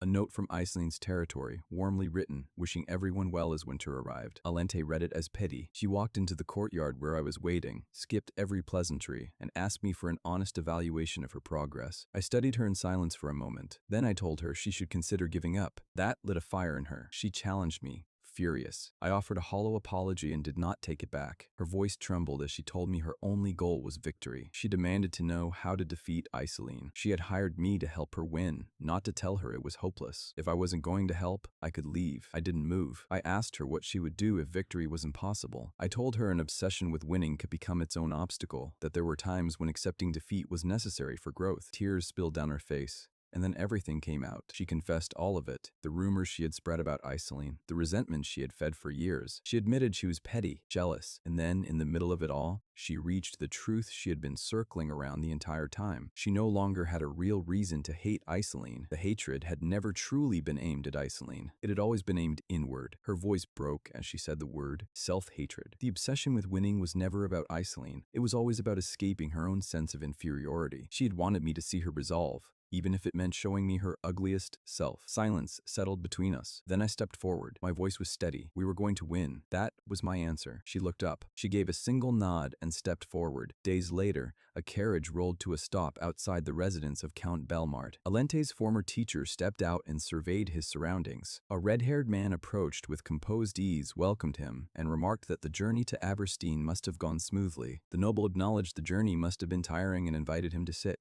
The noble said it had been some time since he had seen Alente and asked how she was doing. The teacher said she was progressing well and had recently been putting serious effort into her magic. The noble reacted with visible admiration. He said he had never met a girl with talent like hers and that it would not be long before she surpassed even him. The teacher listened and kept his expression composed. If the truth surfaced that Alente was being trained by a commoner, the consequences would fall on both of them. The noble then mentioned casually that he also had matters to attend to in Aberstein. The teacher responded politely and assured him Alente would be delighted. On the outskirts of Aberstein stood a massive door, the entrance to the nameless labyrinth. Pinane said something felt wrong. She asked if it was really wise to send someone as fragile as Alente into a dungeon. Jaden told her calmly that I'd likely already considered everything. Alente stood there, clearly startled, and slowly realized she was the one expected to go in. She asked what exactly she was supposed to do inside. Was she just meant to fight monsters head-on? I told her it was the weakest dungeon in the region. Her task was to sharpen her instincts through real combat. I and the others would be watching. She would be safe. She asked if this was truly serious, still struggling to believe it. I released a surge of energy and told her plainly the duel was days away. Time was short, and this was the most efficient method available. Then I walked forward. She followed, looking like someone who had just realized the joke was on her. The four of us moved in together.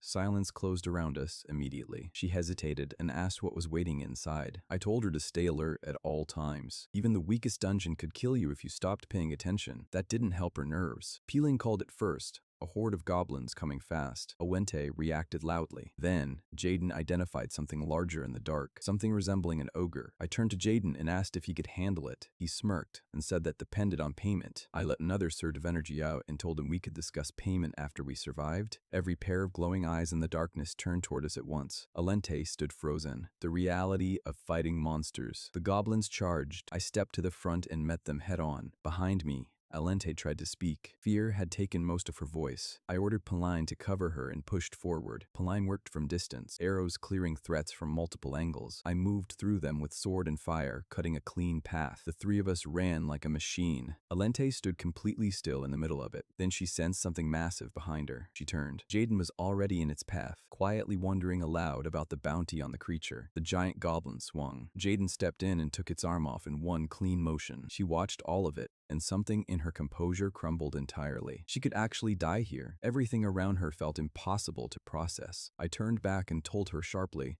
"Goblin straight at her, stay alert." It was already closing in. Her mind went white. Her body refused to move. Fear had taken everything. My voice came from behind her, firm and clear. She had to defeat it herself. Something shifted inside her as the goblin closed the distance. Fragments of her past surfaced one after another. How naive she had been. How much talk with nothing behind it. The envy. The whispers behind someone else's back. She saw herself clearly for the first time, and in the middle of all that terror, something hardened. This moment was exactly why she had come. She summoned a massive ice arrow. The cold energy formed vividly around her. The goblin lunged. The arrow surged forward and tore straight through it. One shot, clean. The rest of the team went quiet too. Up until that moment, she had contributed nothing. She had looked almost helpless. Now, she had taken something down on her own. She stood there afterward, trembling slightly, and slowly lifted her eyes toward me. I told her calmly that this was only the beginning. She smiled, a quiet one. Beneath the stone walls of Ebelstein, I sat reading the same letter again. It was from Claudia Flameheart. She wrote that more than 2 years had passed since she left Ebelstein and apologized for reaching out so late. She was currently teaching the young lady of House Oster and had been busy. The girl had shown great enthusiasm for magic. Despite all that, she wrote fondly about the time she had spent in Ebelstein, that those difficult days had given her a rare kind of freedom. She said that among every mage she had encountered, I stood out as the most talented. She asked what level I had reached and told me that when we met again, I should show her how far I had come. The letter ended simply, signed by my old master. I had gone back to it every chance I got for the past 2 weeks. Alente noticed. She asked about it. I told her it was from my master. She said my teacher must have been remarkable to have the patience to guide someone like me. I told her without hesitation that she truly was. Alente paused and admitted she had only been trying to tease me. I asked her which part was meant to provoke me. She had nothing to say to that and let it go. I reminded her the duel was 2 days away and asked how she felt. She hesitated, sat with the question for a moment, then looked up with a steady expression and said she intended to win. The Noble District's magic dueling grounds were already packed when we arrived. The air was thick with anticipation. Iceline spotted me from across the crowd and excused herself from her company to call out to me. She greeted me warmly and mentioned she had heard I was overseeing Alente's magic training. I told her our meeting had been nothing more than coincidence. She said I hadn't changed at all and asked if I was pushing Alente too hard. She had heard from Della that I was not a conventional teacher and that Alente had looked noticeably worn out. I told her that worrying about your opponent usually meant having confidence in yourself. She asked what I meant. I told her not to underestimate anyone, regardless of who they were. Around us, the nobles had already started talking. Most believed Iceline would win easily unless Alente managed to produce 2-star magic. Others noted quietly how pale and tired Alente looked. Then Iceline stepped onto the field. The crowd reacted immediately. Her elegance pulled every eye in the room. Not far away, Alente stepped forward, each footfall steady, one thought repeating in her mind with every step. She would win. Her gaze stayed fixed ahead. I watched from behind as she walked toward her opponent. Aisling greeted her politely and said she hoped Alante had been well. Alante returned the courtesy and added that Aisling's calm had always inspired her. Aisling denied it softly and admitted she had never felt this nervous before a duel. Alante gave a small smile and suggested they begin. Both gathered their mana at once. Blue energy spread around Isoline. Bright orange flames surged around Alente. Alente moved first. She launched a wave of fire projectiles upward until the sky above the arena was filled with blazing arrows, then let them fall all at once like a storm. As she pushed the assault, she heard my voice in the back of her mind. She had asked me how she could win if the duel came down to pure magical skill. I had told her plainly that she would lose. My answer had been something else entirely. Willpower. I had trained her to push past every limit and spend every last drop of mana she had. When she had joked that it sounded like a strange hobby of mine, I had denied it and explained the logic. Once both sides ran dry, the fight would no longer be about technique. It would be about endurance. The strategy was to make her magic as overwhelming and relentless as possible, force the duel into a war of attrition. The one who could draw out even a fraction more mana at the end would win. She had asked what happened if Isoline's reserves were far greater. I told her she would lose. Then I reminded her of her bloodline and told her to trust herself. Back in the arena, the crowd watched in stunned silence. Even Isoline's own supporters couldn't help wondering if Alante had always been this strong. Alante raised her arm and intensified the barrage. Flames rained across the arena without pause. Isoline didn't falter. She expanded her blue mana outward into a wide defensive barrier and held it steady under the falling fire. Her expression sharpened. She focused completely, resolved that she would be the one to walk away from this. The fire arrows struck the barrier one after another. The force built until a massive explosion shook the field. Alante's mana reserves had grown enormously. Even so, Isoline's barrier held, glowing steady through the smoke. She assessed calmly. Alante's firepower was overwhelming but unrestrained, burning through mana at a pace that wouldn't last. Through the smoke, she sensed movement and tracked Alante repositioning under cover. She formed an ice arrow and fired with precision, seemingly catching her in the chest, only for the figure to dissolve into an illusion. That single moment of surprise was all Alante needed. She appeared behind Isoline, a massive ice spear already formed and ready. At that range, Isoline barely sensed it in time. No opportunity to raise a barrier. A memory surfaced, me explaining the plan. Overwhelm with flames, myriad with illusion, close in for the decisive strike. Alante executed it exactly. Isoline made her decision in an instant. She gathered every remaining trace of mana into a single concentrated sphere and released it the moment the spear struck. The explosion threw her backward. The spear missed and tore into the ground instead, shattering it on impact. She landed, steadied herself, and stood firm. Alante froze at the speed of that recovery. She recalculated. Her opponent was far more skilled than she had accounted for. She shifted approach entirely. No incantation, pure will, and summoned countless ice spears straight from the ground, blanketing the field in sharp spikes as she advanced without stopping. The crowd went silent again. Generating magic at that scale through willpower alone was something else. I watched from the sidelines and said nothing. Alante had taken the bait exactly as I expected. Isoline prepared her counter. She had seen the growth. She had adjusted. So had I. Alante had already set the trap before any of it began. A concealed flame arrow had been waiting silently in the sky, and at exactly the right moment, it came down and destroyed Isoline's entire formation of ice spears in seconds. Isoline looked up in shock. She realized the attack had been planned for much earlier. She went still for a moment. Alante lowered her hand with a faint smirk. The momentum had shifted, but Isoline felt something she hadn't felt in a while. She couldn't predict the next move. Even the crowd had noticed both fighters were now evenly matched. Doubt crept in. She couldn't win under the current conditions. She took a breath and chose to reset entirely. Her expression sharpened. The hesitation left her face. I noticed the shift the instant it happened. Isoline raised her hand. Blue mana began gathering around her, growing denser with every passing second. The pressure built until it stopped feeling like magic and started feeling like something heavier. The mana in the surrounding air bending toward her, falling silent, submitting. Every trace of ambient mana in the arena disappeared. Mana alignment, a rare state where a mage surpasses their limits and forces all surrounding mana into submission. I had heard of it. I had never seen it this close. Then the fireball formed above the battlefield. It expanded rapidly, distorting the air around it, radiating heat and pressure that pressed against everything in the arena. Alante stared up at it and couldn't move. The sheer size of it made thought difficult. Isoline poured everything she had into it, pushing well beyond her limits. A 2-star fire spell, brought into existence through will alone. A memory surfaced in Alenti's mind, a training session that had left her flat on the ground. I had walked over quietly and handed her a water pouch. She had pushed herself up, taken it, and after a moment admitted she wasn't sure she could beat Iceline. Just weeks into training, I had looked at her with mild puzzlement and told her without hesitation that she would win, then paused and added, in a certain sense. She had looked at me too tired to even ask what that meant. The memory broke as the crowd erupted. Was that truly a 2-star spell? Alente's eyes were wide, mouth slightly open. This was not part of the plan. She looked toward me. I said nothing. Tears pushed at the corners of her eyes. Frustration and fear rose together. Then the fireball surged forward. She froze for a split second, then looked up as her breath caught. The sphere loomed directly above her, descending with full force. Her mind raced.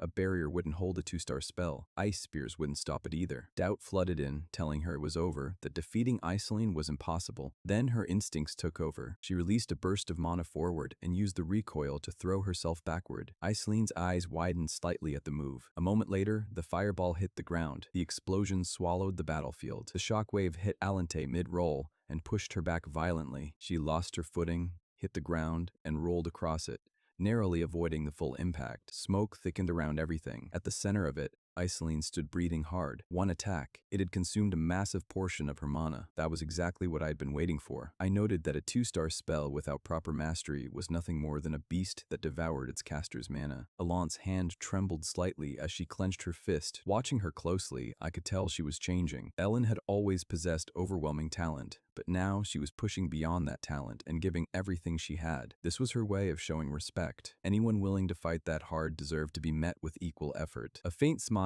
appeared on her lips as a realization settled in. If she could endure a little longer, she could win. Ellen raised her hand once more. Blue mana transformed into blazing heat as she began casting again. Soon, another massive 2-star fireball hovered above her hand. With a powerful motion, she launched the fireball. Gasps spread through the crowd. The attack was even faster than the previous one. The blazing spear tore through the air at terrifying speed and rushed straight toward Alant. She reacted immediately and turned to evade it. But Ellen adjusted the spell with subtle movements of her hand. The fireball curved through the air, relentlessly tracking its target. At the last possible moment, Alant made her move. She dropped low and planted both hands against the ground. Then she released a burst of mana beneath herself and kicked upward. She soared upward until her silhouette blended into the brightness of the sun. Ellen tried to follow her movements, but the glare made it nearly impossible. Hidden within the sunlight, she allowed herself a small smile. She raised her hand and began creating ice spears one after another. The sharp weapons floated around her as she prepared her attack. She understood that if Ellen attempted to use a barrier, it would only consume the little mana she had remaining. Below, Ellen struggled to stay on her feet. With the last of her strength, she cast a spell. A layer of ice formed before her and intercepted the attack. As Alant landed, she frowned slightly. It was not a proper barrier. It was merely a simple ice construct. At that moment, she understood. Ellen had consumed too much mana, controlling the fireballs. Her condition was obvious now. Her face had gone pale. Watching from the sidelines, I concluded that the battle would end soon. Alant straightened her posture and stepped forward. Confidence returned to her face. A small smile spread across her lips. She believed she had cornered Ellen. There was no way Ellen had enough mana left to continue. By her estimate, she still had enough energy to cast magic arrows or ice spears at least 2 more times. She convinced herself that would be enough. Then a sharp cracking sound echoed across the battlefield. Awan's eyes widened. A hidden fireball burst through the shattered ice. The force was so great that it pushed her backward. She poured everything she had left into that final strike. Meanwhile, the fireball surged toward Alant. At the last moment, it veered off course. Silence fell over the battlefield. She lowered her guard and looked back toward Ellen. Ellen lay on the ground in silence. Her body shook uncontrollably. She had pushed far beyond her limits. Desperately, she tried to gather mana once more. Alant stepped forward. Slowly, for the first time, something unfamiliar appeared in her eyes. Fear. In Averstein, the nobles had always shone brighter than everyone else. At the center of that brilliance stood Iseline. She was admired, praised, placed above everyone around her. For Alant, however, that brilliance had cast a long shadow. She had lived beneath it for as long as she could remember. While Iseline grew up surrounded by admiration and comfort, Alant endured whispers and ridicule. People laughed at her. They waited eagerly for her to fail. Those memories remained carved deeply into her heart. Even so, she never stopped moving forward. Within that darkness, she continued sharpening herself. She held onto the belief that one day she would rise above it all and prove her worth. As those thoughts faded, she returned her focus to the present. Iseline remained on her knees, completely exhausted. Her mana was nearly gone. Her hands trembled slightly. yet her expression stayed calm. Even covered in dirt and having collapsed before everyone, she still carried herself with quiet dignity. That composure confused Alant. It felt as though Iceline had nothing to hide and nothing to protect. She had simply given everything she had without hesitation. From the stands, voices erupted as spectators cheered for Iceline to stand up and continue. At the same time, Alant stepped forward and raised her hand. For a brief moment, her eyes drifted toward me as she remembered my teachings. She believed she could win, yet something inside her refused to settle. Even standing on the edge of victory, she felt a heavy weight in her chest. No matter the outcome, part of her feared she would return to the same place she had always been. Across from her, Iceline forced herself to move. Then Alant suddenly spoke. Her words carried a quiet weight that caught Iseline completely off guard. Alant slowly lowered her hand. Then she calmly admitted that she had run out of mana. For a moment, Iseline simply stared at her. She could not understand what she had just heard. Alant smiled softly and continued. She praised Iseline's strength and admitted that she still could not surpass her. Before Iseline could react, Alant placed a hand over her chest. Then she bowed her head and surrendered. A heartbeat later, the entire crowd erupted into cheers. Everyone celebrated Iseline's victory. Meanwhile, Iseline remained frozen in place. She stayed on her knees, unable to believe what had just happened. Even as the cheers grew louder, the result still felt unreal. Her friends rushed over and surrounded her. They congratulated her and eagerly asked about the powerful magic she had used. She answered with a shy smile, still overwhelmed by everything. Eventually, her attention drifted across the arena. Alant was already walking away alone. Nearby, I stood reading a book. When I noticed her approaching, I quietly closed it and set it aside. Alant spoke first. She asked if I had seen everything clearly. She smiled playfully and joked about how surprised everyone must have been. She specifically mentioned the look on Iseline's face when she surrendered. The memory made her laugh, but as she laughed, tears slowly began forming in her eyes. She quickly wiped them away and tried to keep smiling. Then she admitted that despite losing, she felt satisfied. She asked what I thought of her performance. Even if the ending had not been perfect, she wanted to know whether she had done well. I did not answer immediately. Instead, I watched her carefully. Little by little, her expression changed. The smile faded. The tears remained. Without understanding why, she began crying harder. Unable to hold herself together any longer, she walked to a quiet corner and sat down. Frustrated, she muttered that she was no longer a child. I told her there was nothing to criticize about her performance. Her hard work had been obvious for everyone to see. Alant paused, yet the tears continued falling. From behind her hands, she finally admitted the truth. More than anything else, she had wanted to win. But at the final moment, something had stopped her. She confessed that even if she had won, she felt nothing would truly change. She believed she would still return to the same place she had always been. I remained silent at first and simply listened. After some time, a faint, bitter smile crossed her lips as she admitted that when it came to doubting herself, she was far ahead of Iseline. Derek responded quietly, saying that he was not much different from her. His words made her pause. He then added something simple but meaningful. Even if she looked a little pathetic, it didn't matter.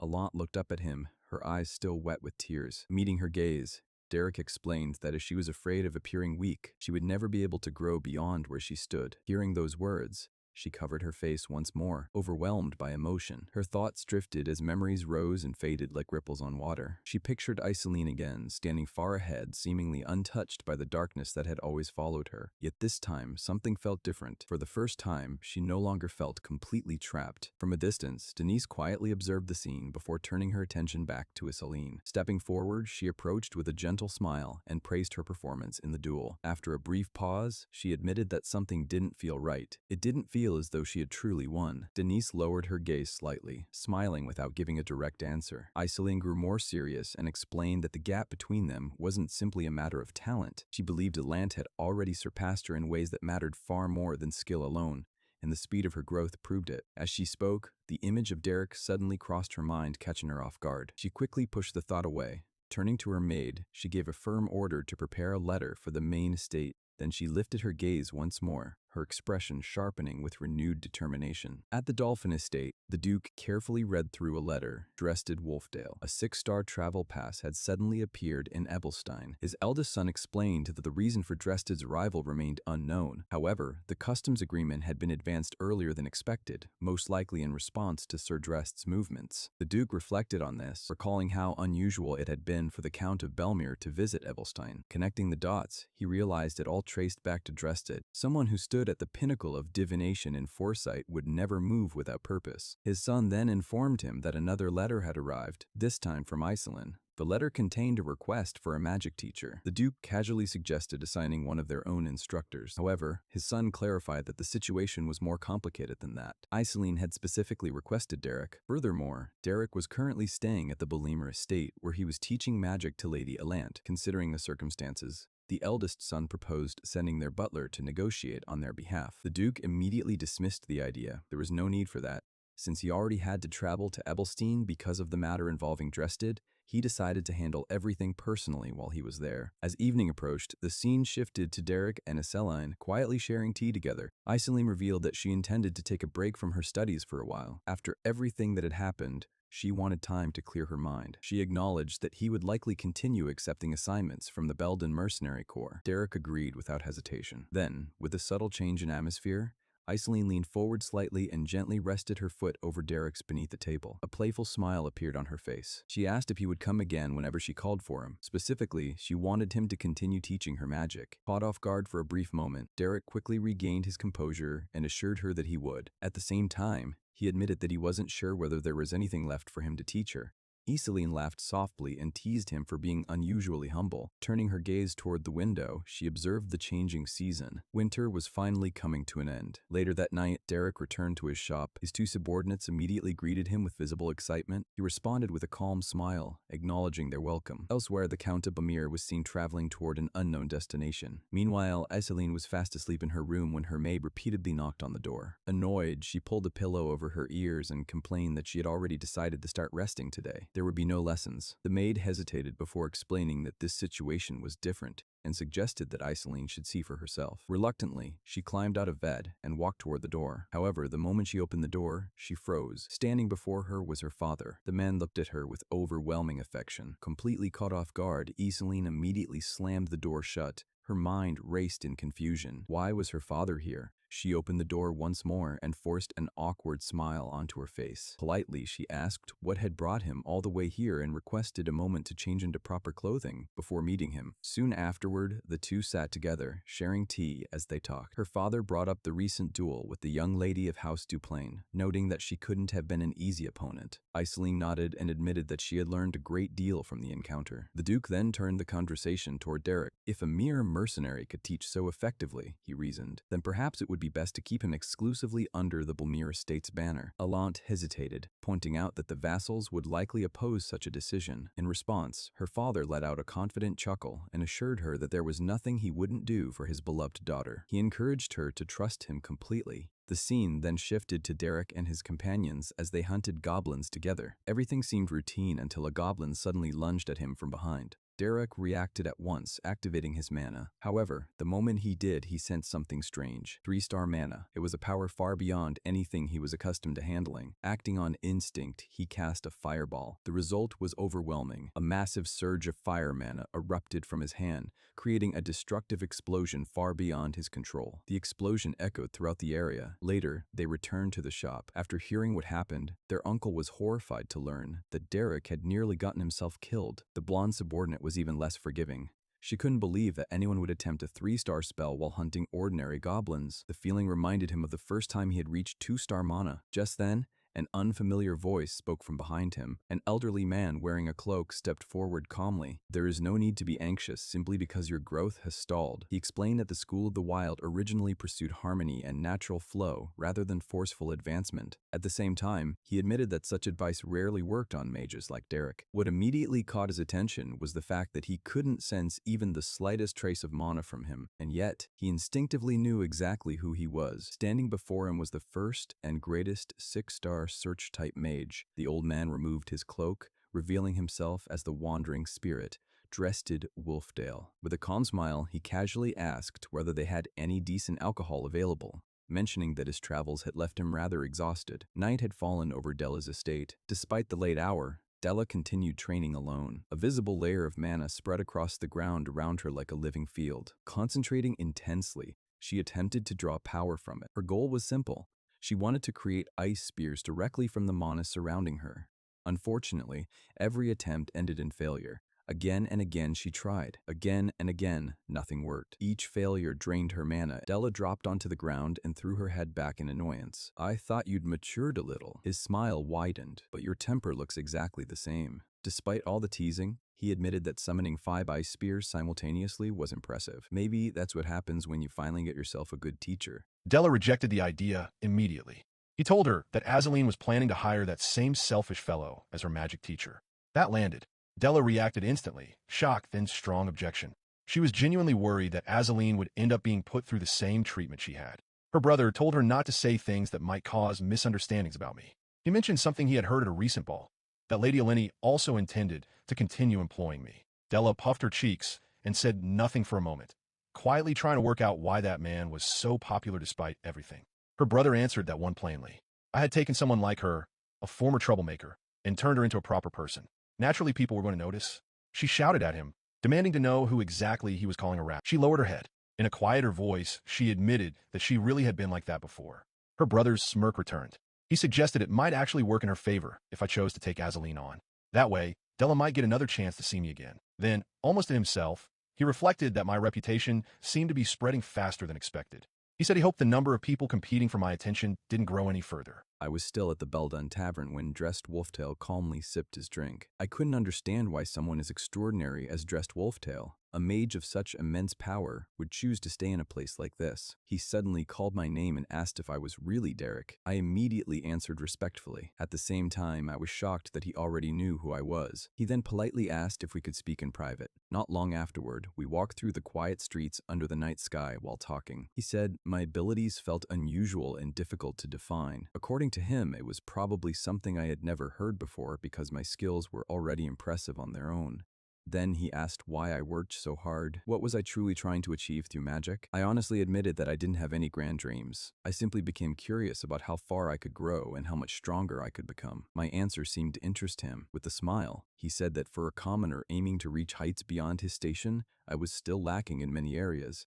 Even so, he offered to teach me. The moment I heard those words, countless thoughts flooded my mind. Who exactly was Dressed Wolftail? He was a legendary 6-star mage who had been born a commoner. After starting a family, he advanced even further and entered the 3-star realm. To countless commoners, he became a symbol of hope. His village eventually turned into a gathering place for commoner mages seeking knowledge and opportunity. The year he reached the 4-star realm, Dressed returned home and found his entire family murdered. The horrifying scene left him completely devastated. Elsewhere, a count casually discussed the situation with his butler. The count asked whether Dressed had finally calmed down. The butler confidently replied that Dressed had already gone into hiding. He also reported that the arrogant commoner mages who followed him had quieted down. The count laughed mockingly. He remarked that commoners became frightened far too easily and wondered why they were so greedy for magic in the first place. Then he coldly declared that if Dressed ever showed himself again, unfortunately for him, Dressed decided to attend that meeting personally. In a single strike, he cut off the butler's head. The count instantly tried to flee, but Dressed severed both of his legs, sending him crashing to the floor. The count begged for mercy. Dressed didn't care. Consumed by hatred, he killed the count without hesitation. After that day, Dressed spent 30 years as a fugitive while being hunted by both the imperial family and the nobility. During those years, he continued growing stronger. Eventually, he surpassed the 5-star realm and became a true 6-star mage. Only then did the imperial family realize a terrifying fact.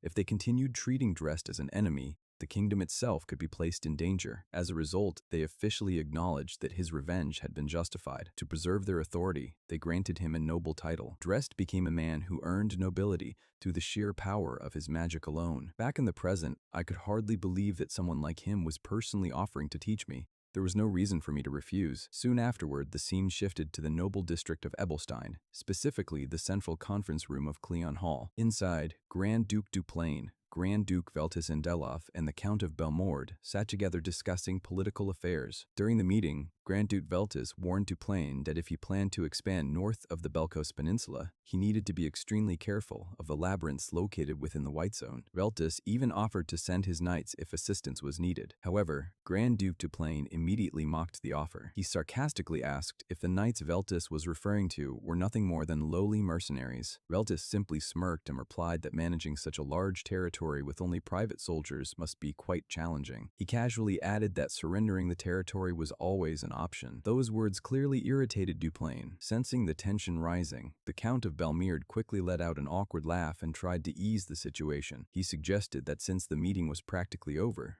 Perhaps everyone should visit their children instead. Duplain then recalled hearing that the Count's daughter, Alante, had fought Azaline on equal footing. The Count smiled proudly and admitted that, although Alante had ultimately lost, her talent had finally begun to blossom. He confidently stated that with guidance from a capable instructor, she would eventually surpass Lady Azaline. At that point, Duplain mentioned my name. He coldly remarked that if I became Azaline's instructor instead, Alante would never be able to overtake her. The Count was slightly annoyed by the comment. He replied that such a thing was unlikely because my relationship with Alante was already quite strong. Duplain completely disagreed. He doubted I would make important decisions based solely on personal connections. Meanwhile, Grand Duke Veltis silently wondered who I really was. He immediately decided to have Denise investigate me personally. A while later at the tavern, the Count walked in. That caught the captain off guard. The Count asked if he was the commander of the mercenary corps, then sat down and called for drinks. He said he had received no word from his butler, so he had come himself. The captain told him I had been missing for days, refusing every request that came in. The Count began to wonder quietly whether a rival had already gotten to me first. On the outskirts of Ebelstein, at the Grand Duke Volt's residence, the white-haired girl sat with an apple in one hand and a letter in the other. She asked her maid when it had arrived. The maid said this morning. Inside the letter, Veltis instructed Denise to find a man named Derek as quickly as possible and recruit him as her instructor. She assumed her father was in such a hurry because my value was currently at its lowest point, making this the perfect opportunity to recruit me. Even so, she found the timing incredibly annoying. Today was a very important day for her. In fact, it was the day she had been waiting for more than anything else.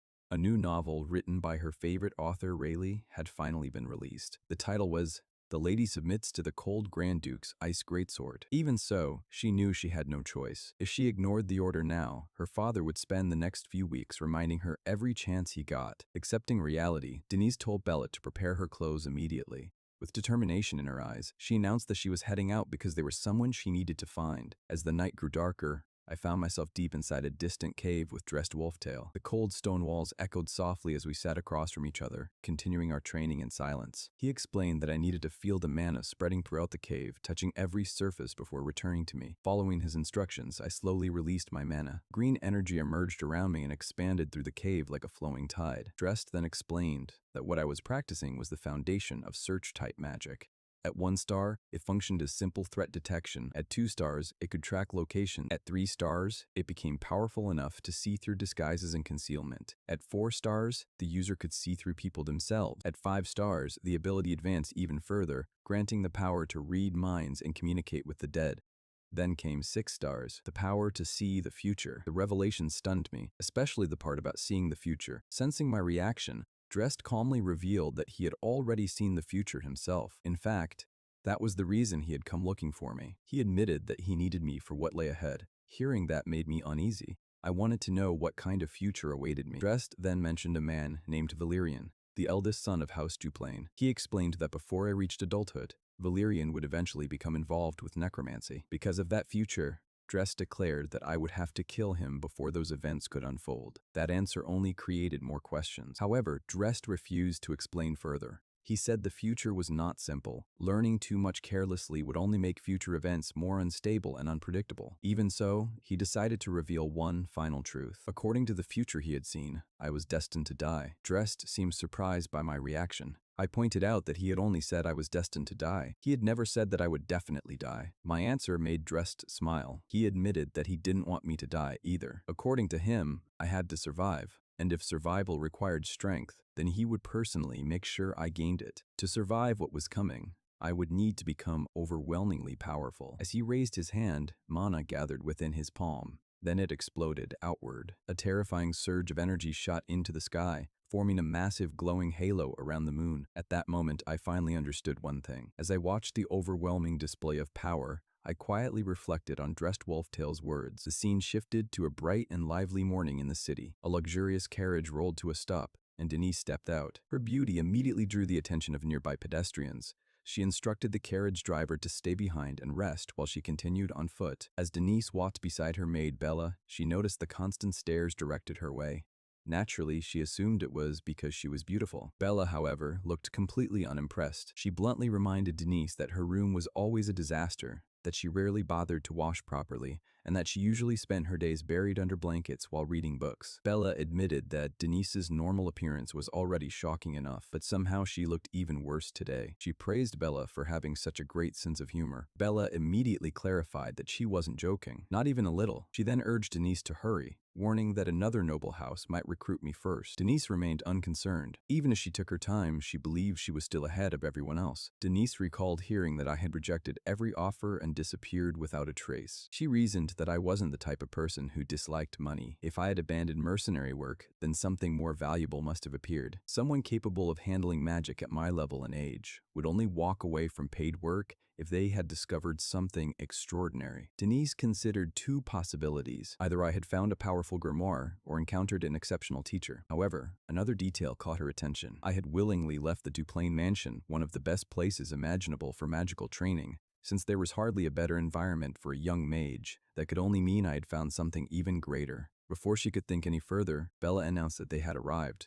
The two entered the mercenary guild leader's office. The moment the guild leader saw Denise in person, he looked completely stunned. He explained that even noble young ladies were now searching for me. Unfortunately, he still had no idea where I was. 3 different groups had already visited earlier that morning asking the same question. Denise calmly asked whether Dress Wolftail had visited the guild recently. The guild leader was visibly startled. Satisfied with the information, Denise thanked him and immediately decided to investigate the carriage transit records. The scene then shifted to the Coachman's Guild in Ebelstein's commercial district. There, Denise and Bella carefully searched through official travel records. Bella eventually asked how Denise had known that Drest had visited the guild. Denise explained that the answer had been obvious. I had willingly left the mansion of a 5-star mage despite being completely obsessed with magic. That meant only the arrival of a 6-star mage could have drawn my attention away. Since Denise already knew a 6-star mage was arriving in Ebelstein, she had simply connected the pieces. According to her, the old mage had walked directly into her trap. Feeling proud of herself, Denise wondered whether she might secretly be a genius. Bella immediately shut down that idea. She pointed out that Denise almost never used her brain in the first place. As usual, Denise somehow interpreted the insult as praise. With exaggerated exhaustion, Denise dramatically complained about how difficult life was for someone as talented as herself. She even claimed she wished she could become incompetent. Bella wondered whether Denise genuinely enjoyed hearing her maid talk back to her. She casually remarked that Bella only ever noticed her beautiful side. Still, she raised an important concern. Even if they managed to find me first, recruiting me wouldn't be easy. Powerful families like Duplain and Belmeard were already competing for the same goal. According to her, recruiting me would be the easiest part because she already had the perfect plan. When Bella asked what kind of plan she was talking about, Denise confidently revealed her strategy. A honey trap. Bella looked even more disgusted after hearing that. She reminded Denise that their biggest rival was Lady Alini. Denise immediately argued that she was obviously prettier and desperately sought Bella's approval. At that moment, Bella finally discovered an important record. A week earlier, a boy wearing a robe and carrying a travel pass had traveled toward the outskirts of Ramel Hill and the Laspa Great Cave. The scene then shifted to the Laspa Great Cave itself, where I continued my intense training under Dressed Wolftail's guidance. During the session,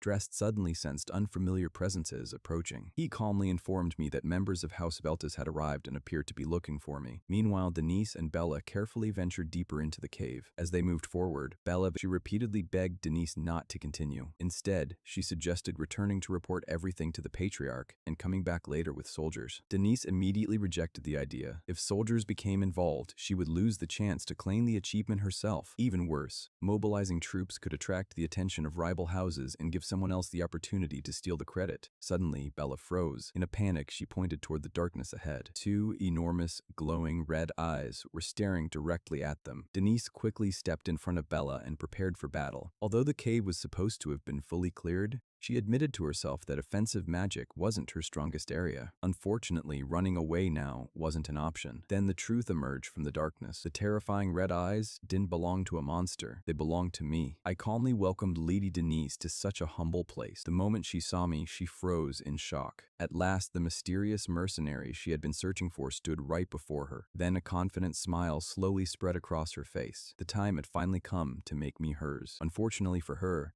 I was still trying to figure out why she had nearly blasted me with a spell 5 seconds earlier. I told her the conversation had been pleasant. Calm. Denise froze.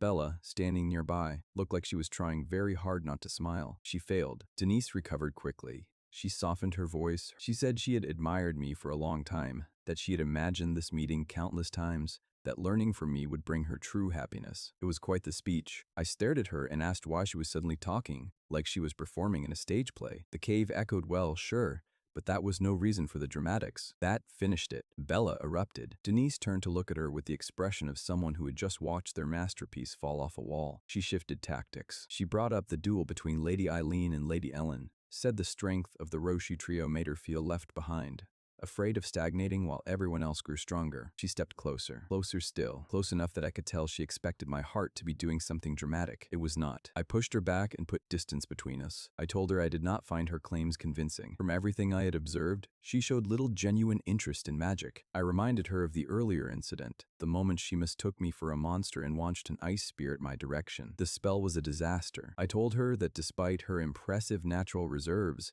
her magical foundation was a complete mess, proof that she had never taken training seriously. Derek, to his credit, kept his face perfectly still. I told her not to talk about sincerity while standing in front of someone with hidden motives. To anyone who genuinely cared about magic, that kind of performance was an insult. Then I turned and walked away. Without looking back, I told her I did not know what she actually wanted from me, but I was certain it had nothing to do with magic. Then I was gone. That night, outside the cave, tents surrounded a campfire. Denise sat beside the flames in silence. Bella eventually asked if she would be all right. She would not be giving up. If she did, another noble house would reach me first. Bella warned her not to push too far before turning to leave. Denise stopped her. She asked Bella to retrieve the 4th volume of Duke's Pillar of Fire Melts the Commoner Lady by the following day. Bella stood completely still. The next day, I was sitting alone when Denise arrived. She was carrying a box so large it was almost carrying her, stuffed with books, magical crystals, snacks, and training materials stacked in every direction. I looked at it, then at her, then back at it. She caught her breath and explained that even if she could not contribute much herself, she wanted to support my training however she could. I told her it would not change my answer. She smiled anyway and said that watching me train made her feel stronger, which was a strange thing to say, but she seemed to mean it. What she did not say out loud was the actual plan.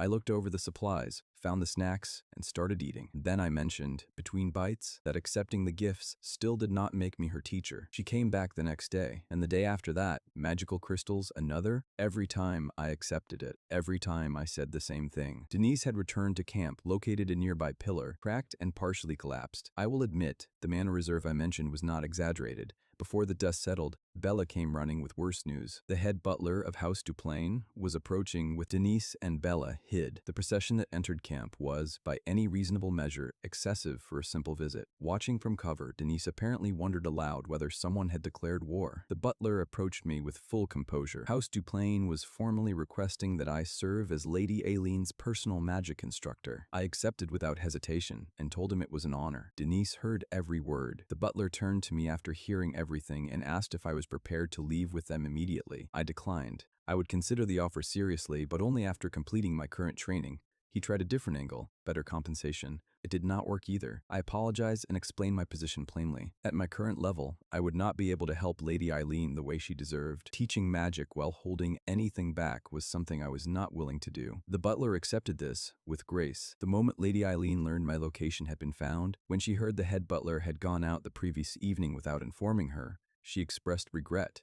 She had wanted to go herself. She stood up, ordered preparations for departure, and requested the fastest soldiers available. Her maid raised a concern about the terrain being difficult and the journey rough. Welcoming her instructor was a duty she could not hand to someone else. That night, the camp was quiet. The fire burned low. Denise sat beside it. After a long silence, she said she was leaving in the morning. Bella agreed, then added something about how quickly she seemed to be giving up. Denise looked at her and asked whether Bella privately thought she was a fool. Bella denied it quickly. Denise looked down and admitted something, that her stubbornness had always gotten her what she wanted, until now. This time she felt no desire to keep pushing. Bella told her that I wasn't someone who responded to status or money, that I seemed to be after something else entirely. That apparently sent Denise back to the conversation with the butler. My refusal, the part where I said I wasn't capable enough yet to help Lady Eileen properly. She turned it over in her mind and, for the first time, recognized there had been no pride in it, just honesty. I was deep in the cave when she found me. The stones around me were still rising slowly, telekinetic energy spreading evenly through the space when I heard footsteps. I opened my eyes slightly. Denise stopped a few steps away and asked whether she could sit nearby. I had no objection. I looked at her for a moment and told her something seemed different. She assumed I meant the way she was speaking.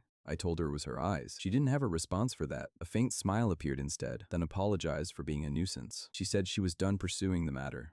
I thanked her and told her I hope she found a good teacher. She looked at me like that was the strangest thing I could have said. Then she told me she disliked magic. To her, it was a world of politics and performance. Her efforts to recruit me had been about reputation. Mine was growing, and since I would likely end up at Lady Eileen eventually, she had decided to step aside. I asked why she hated it. She paused, said she had once liked it, then stopped herself and reconsidered. After a long silence, she said she had simply enjoyed being praised. She had never loved magic. As a child called a genius, she had studied relentlessly. Then one day, she asked herself why she was doing any of it and found she had no answer, so she stopped. Simple to say. I told her that anyone would eventually grow tired of praise alone. She seemed surprised I was actually listening. I told her safe travels. She found that annoying.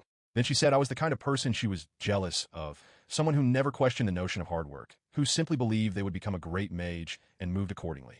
I said nothing. She turned to leave and told me that if we met again, we should say hello. I didn't argue with that. By morning, Aisline and her guard had reached the cave. From a peak above, Denise watched them go, something quietly jealous in her expression. Then she turned and walked away. Later that day at the Volt Mansion, Denise could not believe it.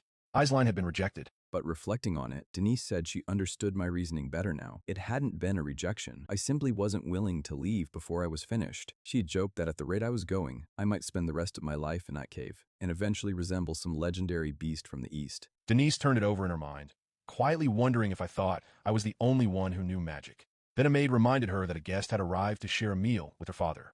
She asked who it was and made her way to the dining room. She greeted her father as she entered. Then she saw me, sitting beside him, eating, completely unbothered, as if nothing had happened.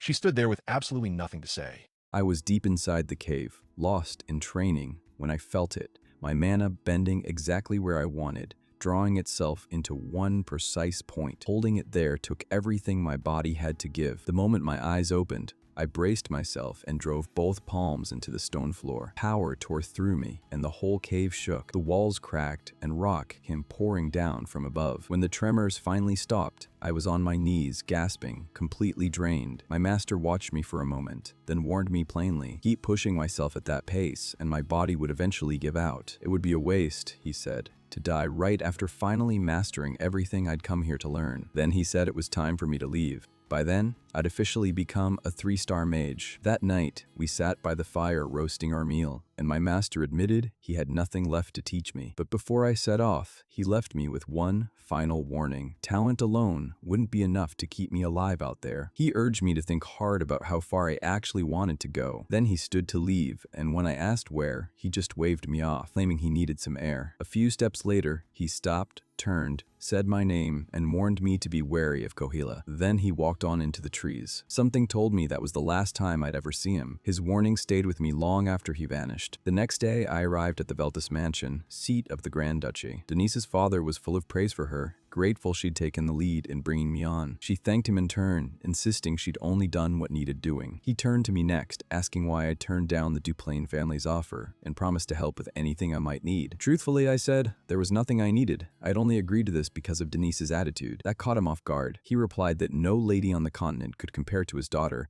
that anyone who met her would feel the urge to lecture her. Then, without missing a beat, he started listing her childhood misdeeds. Even the household maids had complaints, and that was saying something. Denise cut him off before he could get far, reminding him she had a lesson to start and that he didn't need to stay for it. Once he was gone, she waited a moment before asking why I'd actually come. I told her not to interrupt my tea. She reminded me I turned her down once already. I said calmly that I appreciated what she'd offered and had decided to help her after all. She was quick to insist that everything she'd done had been political. She had no real interest in learning magic. I let her know exactly what I thought of that. It annoyed me every time she said it, especially since she'd already judged magic as good or bad without understanding the first thing about it. That quieted her. After a moment, she admitted she knew she came across as difficult, but that was simply who she was. I said it was a shame. She'd never know a single beautiful thing about magic that way. My voice stayed calm, but my expression didn't. I held her gaze and made it clear I wouldn't tolerate this kind of nonsense from her. She froze, realizing at once that she provoked the wrong person. Meanwhile, in the Ebelstein Noble District, the Duplain family's young lady sat by her large window, replaying my words from earlier. Back at the cave, when she'd arrived with her guards, I'd said flatly that she had nothing left to learn from me, and I had nothing to teach her that she didn't already have a solid grip on. She'd be better off with an instructor from her own school of magic. I'd apologized firmly, and she hadn't argued, just stood there, silent, eyes lowered. Now, she accepted that my decision was final and wasn't going to change. She reached her hand out slowly, realizing the standards she'd always taken as absolute weren't a given for everyone else. A knock broke her thoughts. Her maid arrived with a letter from the main house, from Valerian, the young master, announcing his departure the following week. She was startled at how soon that was. Since it would be his first time, she decided she needed to prepare a proper gift for him. She made plans to visit the shopping district where he was headed, was dangerous, and he'd need to be ready. Just then, the chair beneath her gave way and crashed to the floor. A strange moment that seemed to carry some dark omen nobody could quite explain. Night fell over the Ebelstein district. In her room, Denise lay sprawled on her bed, still fuming over my audacity, even though she couldn't have named a single good thing about magic herself. She grumbled to her maid, "If I loved magic so much, why force it onto someone else?" Her maid just smiled and turned the question right back on her, pointing out that Denise did the exact same thing, forcing her to read those trashy novels she loved. Denise snapped back that her maid had no idea how good those books actually were, and that she wouldn't tolerate that kind of talk. "Like teacher, like student," the maid said dryly. Out of arguments, Denise flopped back down onto her bed, while her maid casually added that she still had no interest in reading them. Denise kept going, grumbling about how she'd brought in a teacher who'd already resolved the Duplain family's troubles, earned recognition from the Alantes, and brushed off every rival for the position. She asked her maid if she knew the worst part of it all. Her maid didn't take the bait. She just told her to go to sleep. Denise's mind wouldn't settle. If she ended up learning nothing under someone this accomplished, she'd look completely incompetent by comparison. She muttered to herself, wondering if she could just use her own authority to have me dismissed. All she really wanted, after all, was to read her novels in peace and let the rest of her life drift by. Her maid brought her straight back to reality, reminding her that firing me would mean losing her novel allowance too. Then she left Denise alone in the room, and the silence only seemed to frustrate her further. Eventually, she settled down, sighing that her maid really was impossible. My reasons for choosing Denise trace back to the night Dreas left. He'd advised me to stay on good terms with all three great noble houses, but never to swear loyalty to any single one. Instead, I was to maneuver between them, keeping them all guessing, since that uncertainty was the only real chance I'd have of protecting myself. It was solid advice. I just hadn't expected it to involve banging a frying pan in Denise's bedroom at dawn. Denise normally slept until noon without fail, but not that morning. A harsh, clattering noise tore her from a deep sleep, and her eyes snapped open to find me hammering away at a frying pan without any sign of stopping. For a moment, she genuinely seemed to suspect I'd lost my mind. I calmly assured her otherwise, explaining I'd only resorted to the pan because she kept refusing to get up. She was still in her nightclothes, and I'd walked straight into her room without so much as a hint of shame. Before she could react, I informed her she had 5 minutes to dress and come out, then turned and left. She stood there afterward in stunned silence, likely wondering whether I saw any difference at all between men and women. Once she'd changed and come out, her irritation had only deepened, since it was, after all, the weekend, a day meant for rest. I agreed that overexerting herself on a weekend wasn't wise, so she wanted to know why, exactly, I'd caused such a racket so early in the morning. I explained that refusing to push herself and neglecting basic etiquette were two entirely different things. She was, after all, part of the celebrated Rosia Salon trio, and even on her days off, she owed herself some minimum standard of grace. She shot back that these so-called principles sounded like rules I'd simply invented to suit myself. I told her that wasn't how it worked. Her father was my actual employer, not her, which meant she was the one bound to operate within my rules. When she looked unconvinced, I calmly produced a contract and told her to look closely. It carried Grand Duke Beltus's own signature. He was indeed my employer, and he'd handed me complete authority over everything concerning her magical education. The instant she took in the terms and spotted her father's name at the bottom, she fell silent. I laid out the day's schedule, a simple breakfast, followed by an assessment of her detection magic, then relearning elemental combat magic from the ground up. The afternoon would bring physical training, followed by lessons on mana usage. She pointed out that I'd just claimed I wouldn't push her, given the weekend. I agreed that I had indeed said that, but fulfilling one's responsibilities, I reminded her, was a hardship in its own right. It was only then that she truly understood I was, without question, a complete and utter madman, and so her training began. Training she came to think of as nothing short of demonic. No single exercise was especially brutal on its own, but the sheer number of them, stacked one after another, was the real problem. She'd neglected her magic for far too long and simply couldn't match my pace. By the end of that first day alone, she felt as though she'd very nearly died. Denise complained to Bella that she couldn't take any more of it, demanding to know why that mercenary bastard hadn't gone to hell yet. Bella countered that if they were assigning blame for shirked responsibility, her mistress might be the one bound for the underworld first. Rattled, Denise asked what had gotten into her. Ever since meeting that man, Bella's whole personality seemed to have changed, turning just as cold-blooded and heartless as his. Bella replied simply that anything without humanity didn't really count as human anyway. Thoroughly unsettled, Denise asked just who Bella thought she was imitating now, because it was genuinely frightening. Denise then grew more serious, pointing out that the sly man had signed a contract with her father, leaving her no way to simply dismiss him. Bella suggested reporting the matter to His Grace instead, asking him to have me removed. Denise's plan was to claim I was hopelessly incompetent and lazy at my work, with Bella backing up her story. Bella's answer came in a single flat sentence. She refused, since reporting to the Duke had actually been Bella's own idea moments earlier. Her refusal now left Denise speechless. Bella pointed out that Denise was only venting and knew perfectly well deep down that she'd never go through with it, since I was, after all, a tutor she'd personally recruited, one every other noble house was eager to poach. Denise couldn't deny it. Her father might let plenty of things slide, but where the family's honor was at stake, he never gave an inch. After washing up, Denise trudged toward her room like a walking corpse, her body stiff and twisted with exhaustion. At last, she thought she'd finally have time to read novels. Bella proposed she spend the time actually resting instead, given everything she'd need to recover from. Before either idea could go anywhere, I appeared right in front of them and asked quite casually whether she'd like to fit in a little more training. She demanded to know why I was even still there. Wasn't I supposed to have already gone back and ask with visible dread whether today's training really wasn't finished yet? I told her that was ridiculous. What would be the point of forcing her to keep training like that? She retorted that I'd already pushed her past her limit long before now, so this sudden concern of mine felt a little rich. I clarified that I'd simply come to let her know about tomorrow's arrangements. She refused to listen to another word, silently wishing someone would come take this strange man off her hands. A few days into my training regimen, Denise had been drained of every last bit of vitality. She told Bella it surely had to have been 3 years by now. Bella corrected her. It was only the 4th day. Denise insisted Bella had to be lying. Then Bella reminded her she had the Rosia Salon gathering to attend that day, meaning she could skip training entirely. Denise brightened instantly, remembering the gathering and resolving to slip away before the madman could catch her. Bella noted she needn't have rushed, since I likely would have let her go regardless. Unexpectedly, just as Denise finished dressing and was about to leave, she ran straight into me at the door. I asked how well she'd rested, and explained that today's lessons would normally have covered basic physical conditioning and magical theory, but since it was the day of the gathering and socializing among nobles genuinely mattered, I'd stay at the estate and wait until it ended. High society, I added, was nothing to dismiss lightly. I wished her a safe trip. She hadn't expected me to let her go so easily, certain as she was that I saw her socializing as little more than idle amusement, but my expression in that moment made it clear I meant every word.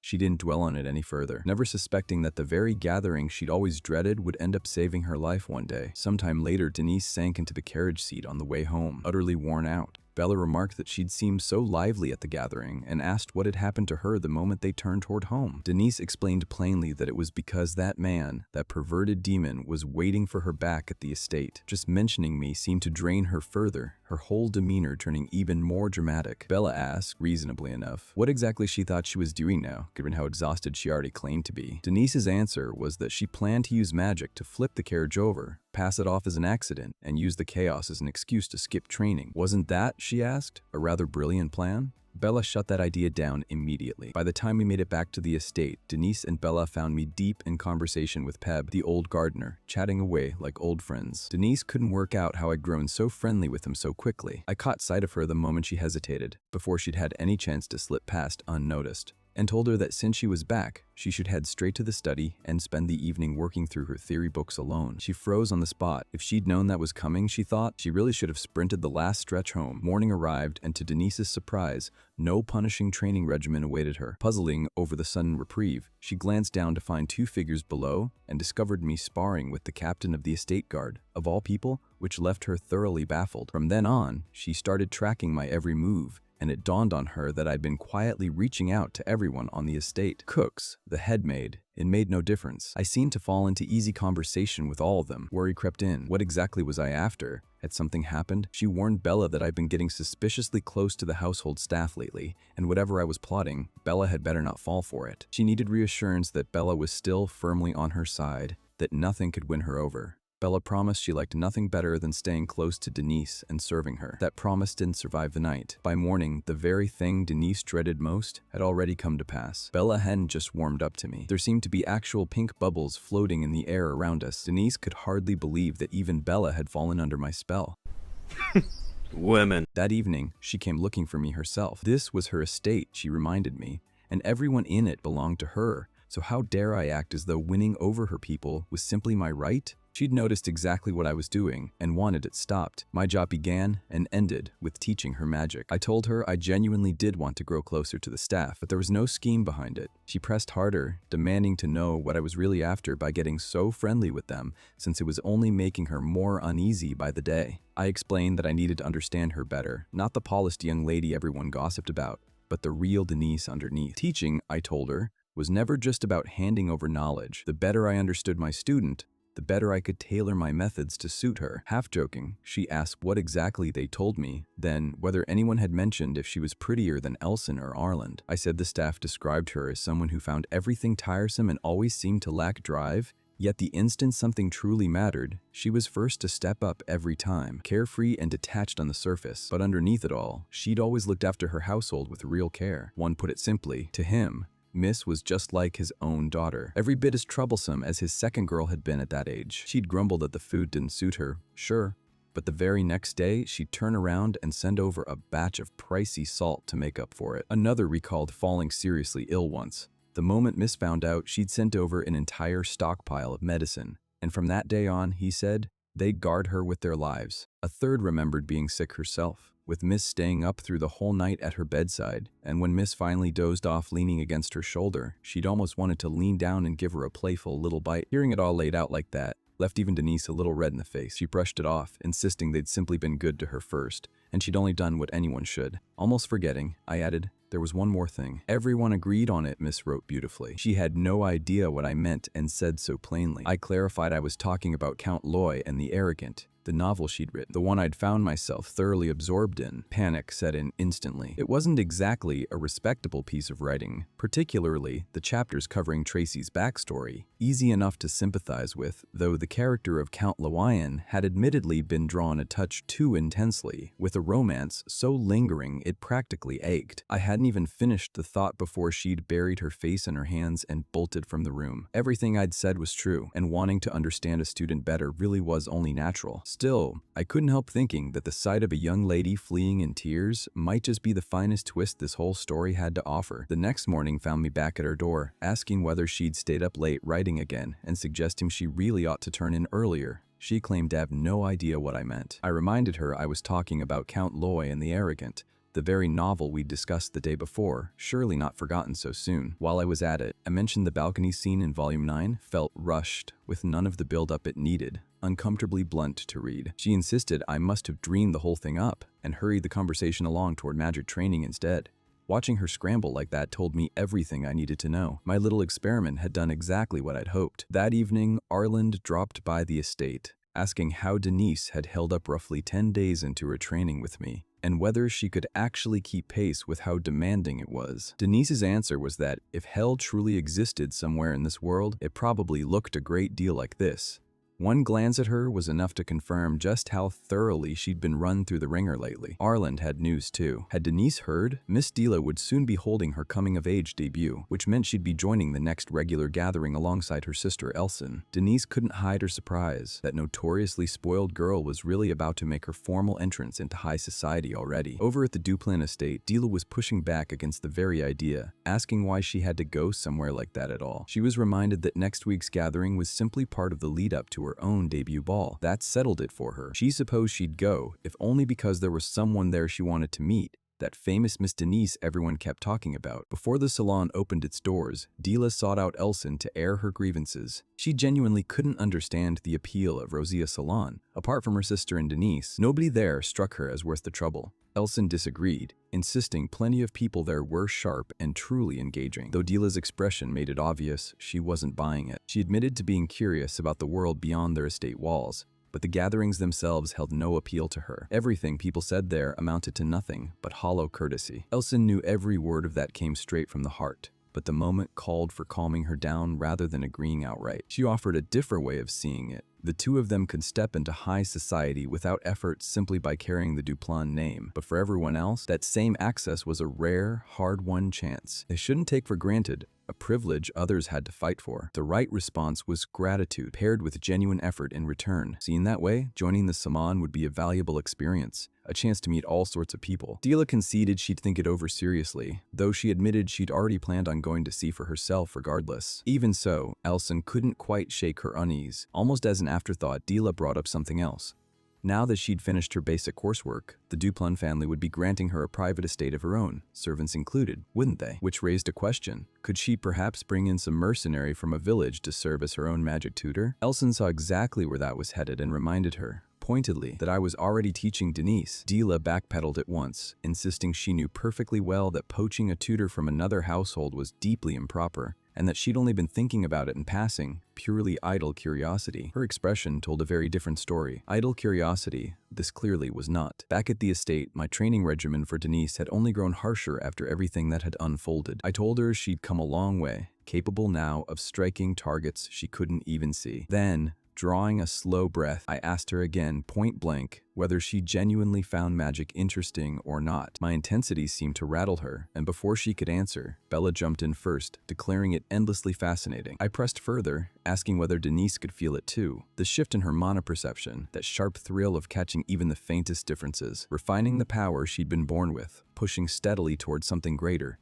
learning to master herself until mastery became freedom itself. How could that not be interesting? But Denise felt nothing of the sort. All she saw standing in front of her was a man who'd clearly lost his mind. Bella chimed in again, insisting it really was fascinating. Denise snapped back, asking what exactly was so fun about something so utterly draining. Bella clarified, without missing a beat, that it was only fun because she got to just stand there and watch. That left Denise with nothing left to say. It seemed clear enough to me then that she still hadn't tasted the true joy magic had to offer. She gestured at her own wrecked state and asked how she possibly could, looking like this. That, I decided, was my oversight. The current intensity clearly hadn't been calibrated right yet. I promised to keep raising it until she could truly feel the reward, the real sense of accomplishment. Something in her seemed to give out completely. She forced out that she was so happy, genuinely thrilled, that magic really was wonderful, and she loved it more than anything. Before she could finish, I hurried away, telling her that I needed to increase the intensity of her training. All she could do was throw insults at me as I left. At last, the day of the Razia Salon gathering arrived. Just as Dila had predicted, the nobles' conversation drifted along shallow lines.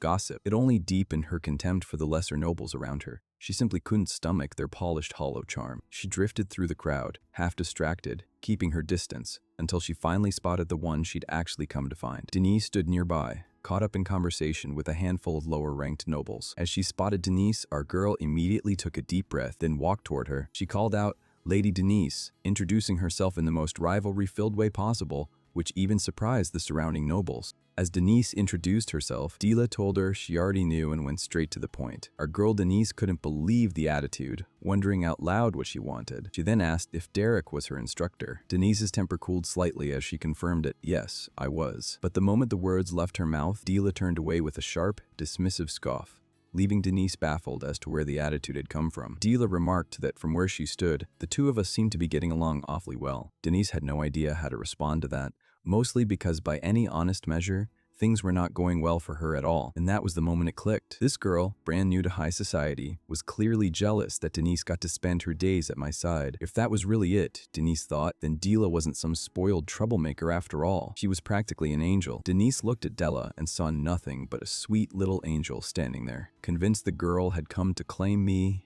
Derek, for herself, and that doing so would finally set her free from the brutal training I'd been putting her through. She warned Denise that she ought to be nervous, whether she realized it yet or not, since I always did exactly as I pleased and could change my mind on a whim. Denise simply nodded along, calm as ever, agreeing that whatever I chose for myself naturally mattered most. That composure rattled Della more than she expected. She couldn't understand how Denise stayed so unfazed after being challenged so directly. Did she genuinely believe there was no chance of losing me? With a knowing little smile, Della remarked that Denise must know me awfully well, then asked what would happen if House Dupin offered me something far more generous. Denise didn't back down. Cheerfully, she said that outcome would be wonderful too. Teaching Lady Della might even suit me better. Della's expression twisted with disbelief. Nothing seemed capable of rattling this girl. Clasping her hands together with obvious delight, Denise declared that such an arrangement sounded lovely, and even offered to arrange a proper meeting between me and Della. That was Della's limit. She cut the conversation short, insisting they talked enough, and stormed off. She vowed the girl would soon regret her confidence. The moment she was alone, Denise silently begged her little angel to save her, cuteness and all. That night, Denise sat by herself on her bed, moonlight pooling across the covers. She turned the day over in her mind. She and Della wanted the exact same thing, just from opposite ends. A sly grin spread across her face. She crawled to her desk and began writing, certain that once Della read the letter carefully,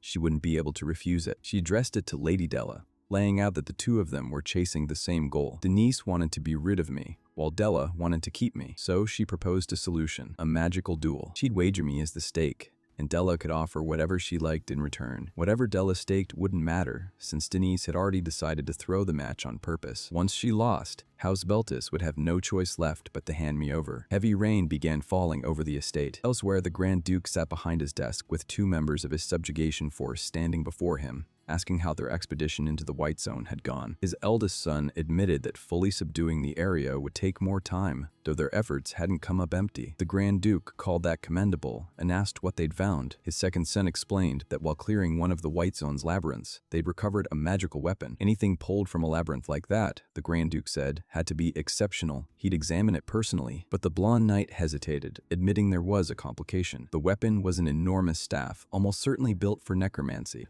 His expression darkening as he echoed the word back in disbelief. Rain lashed against the tall windows outside. Meanwhile, Denise lay drenched in sweat on her bed, gripping the sheets as tremors ran through her exhausted body. In the dream holding her, she begged me to stop, insisting she'd hit her limit, her mana completely drained, nothing left to give. Groan after pained groan slipped free as the ordeal refused to ease up, until she finally jerked upright and screamed that she'd already told that maniac to stop. Still catching her breath, dazed and thoroughly wrung out, she sat alone on the enormous bed, wondering aloud why a mere dream about training could feel so disturbingly real. The moment she stepped into the hallway, she called for Bella, demanding to know why she hadn't been woken. Bella turned, startled, relieved to see Denise finally up. She looked so tired that Bella had let her sleep a little longer. Denise fretted that if that devil tormented her extra for oversleeping, it would be a disaster. Bella told her not to worry. I had taken emergency leave because the mercenary corps commander had been injured and she hoped it wasn't serious. Denise fell quiet for a moment, then turned and walked off. Bella called after her,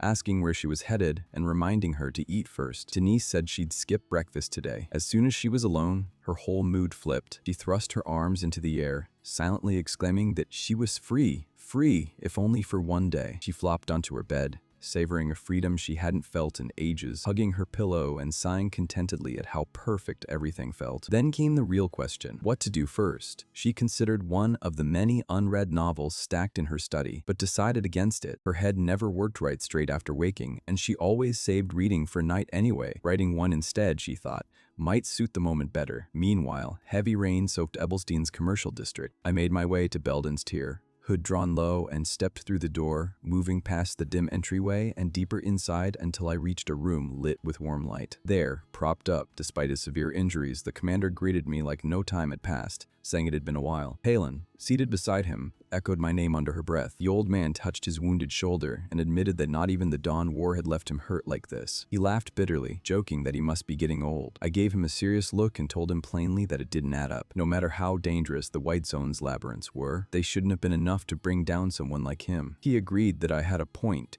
then admitted he never could have predicted running into a sandworm down there. A sandworm, I repeated, caught off guard myself. He'd seen more than a share during the war, he said, but this one had ambushed him out of nowhere. Even so, he shrugged it off. Losing an arm in exchange for cutting the thing's neck sounded like a profitable trade to him. Palin shot him a look of pure disbelief, scolding him for joking at a time like this. He ignored her completely and kept talking. Lately, he said, House Dupain had been pushing further into the White Zone, and their efforts had spurred other noble houses into filing exploration requests of their own. He couldn't help wondering if they were all chasing the same kind of profit. Then his expression sobered. He warned me flatly to stay away from the White Zone. Without a proper army at my back, going in alone would earn me nothing but a dog's death. He couldn't stand the thought of watching me die out there. Back at the mansion, rain still drummed against the windows, and a book lay open uselessly on the table in front of Denise. She let out a tired sigh, unable to concentrate, and found herself wondering what she usually did in moments like this. The answer came easily enough. Lately,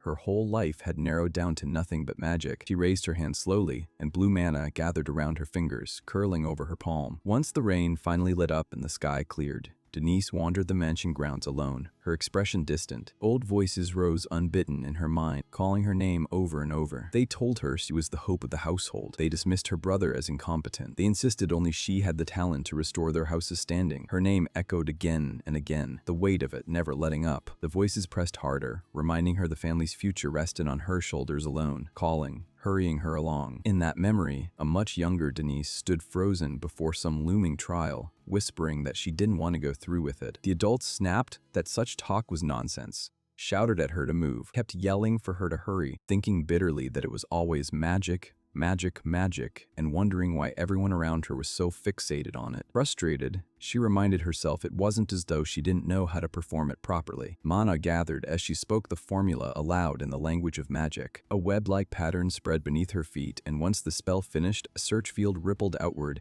the 2-star spell known as surveillance. Sweat beaded on her face as she told herself stubbornly that she could manage this, that a mere 2-star spell was nothing to struggle over. That was when my voice cut through her concentration. I told her the mana formula along the perimeter was distorted, leaving blind spots in her surveillance. Startled, she spun around in shock, first asking when I'd arrived, then catching herself and asking how. I told her flatly to focus or she'd burn through her mana for nothing. She was stunned, inwardly certain I was standing well within her spell's range, unable to grasp how I'd slipped past it undetected. I calmly reshaped the flow around us, and the sudden pressure made her flinch and groan in pain. I explained that on a real battlefield, search spells collide constantly, that war in the end comes down to information, decided by whichever side fields the better search type mage. Then, I told her training was starting now. She needed to learn to guard herself against outside interference, and only then would no one be able to dismiss her magic. Denise gritted her teeth. Then, a fierce grin spread across her face. She warned me that if I wanted to test her like this, I'd better be ready for what came next. She decided there was no reason to hold back. She'd cut me off eventually anyway, so she might as well go all out. Elsewhere, at House Dupin, Della stood outside her new mansion, taking it in. The butler apologized for the modesty of the place. She waved it off, asking why that would matter. All she needed was a proper training ground, and she wanted to know if this was it. Well, the butler hurried to stop her, asking her to wait. A letter had arrived at the main house, he explained,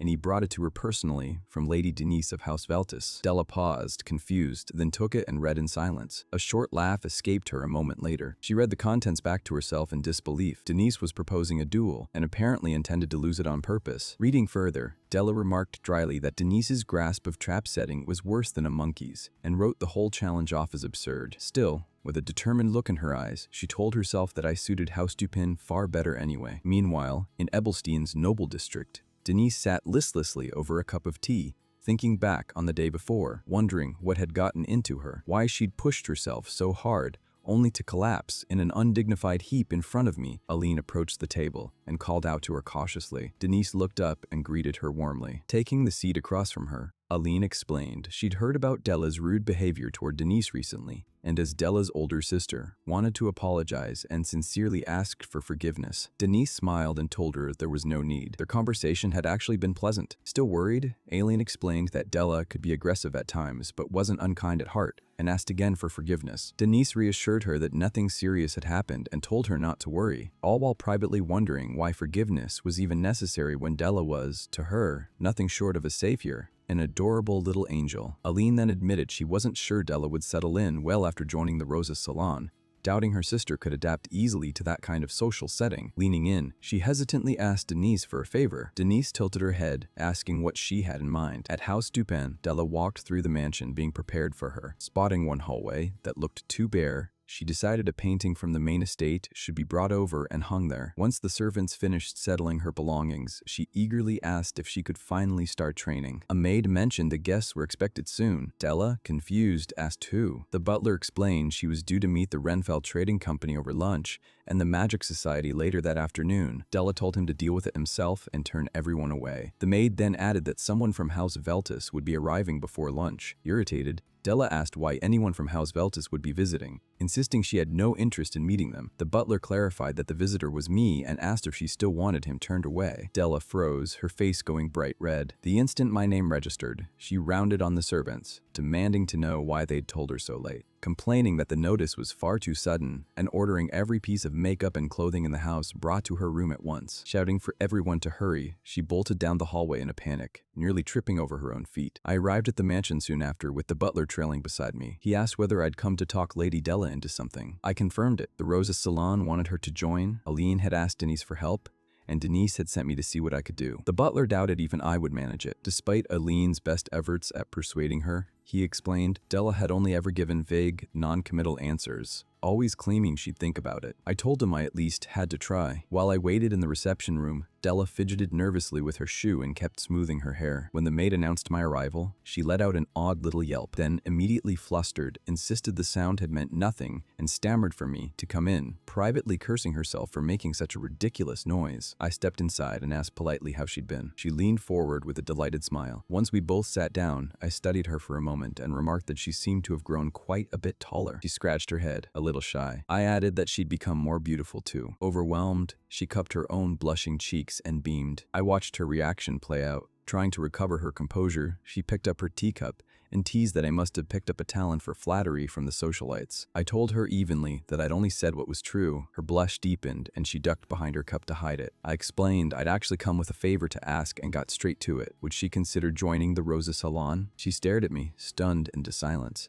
before asking nervously why I of all people would bring that up too. I reminded her that her debut was coming soon and that joining a salon would serve her well, both now and for whatever came after. She asked, hesitant, what any of that had to do with me. I told her I wanted her to reach for a wider horizon, that she was, after all, my very first student, and that mattered to me. My sincerity seemed to reach her. Her expression softened, and she gave me a warm smile. Word of Della's formal application reached the Rosa Salon soon after. The other young ladies stared at it in disbelief, wondering what had changed her mind so suddenly. Aline managed an awkward smile, thinking privately that Della had never once listened when she'd tried the same thing herself. Denise was just as thrown. She couldn't understand how someone so difficult had agreed so easily, and found herself wondering exactly what I was, that I could make everyone act so differently around me. As the gathering wound down, the members said their goodbyes, promising to meet again next time. Before Denise could leave, Della caught up to her and called her over. Denise greeted her calmly. Della cut straight past the pleasantries and proposed holding their duel the following week. Denise blinked, asking her to repeat that. Della reminded her that she'd offered me up as the wager herself, though she pointed out the duel couldn't go forward without Grand Duke Veltus's approval, so Denise would need to offer something worth his while too. She asked whether the Veltus mansion held a painting called Landscape of the Core Granary. If she lost, Della declared, she'd buy that painting from House Veltus at a generous price. On the ride home, Bella asked whether a painting like that actually existed in their mansion. Denise admitted uncertainly that it probably did. After a pause, Bella asked if Denise was happy. Confused, Denise didn't answer right away, so Bella reminded her the duel was finally happening and she might soon be free of me. Denise went quiet, then said weakly that she supposed she was. That night, she brought the proposal to her father. The Grand Duke weighed Della's offer to buy the core granary painting, and once Denise confirmed it was genuine, he decided the price alone made the duel worth holding,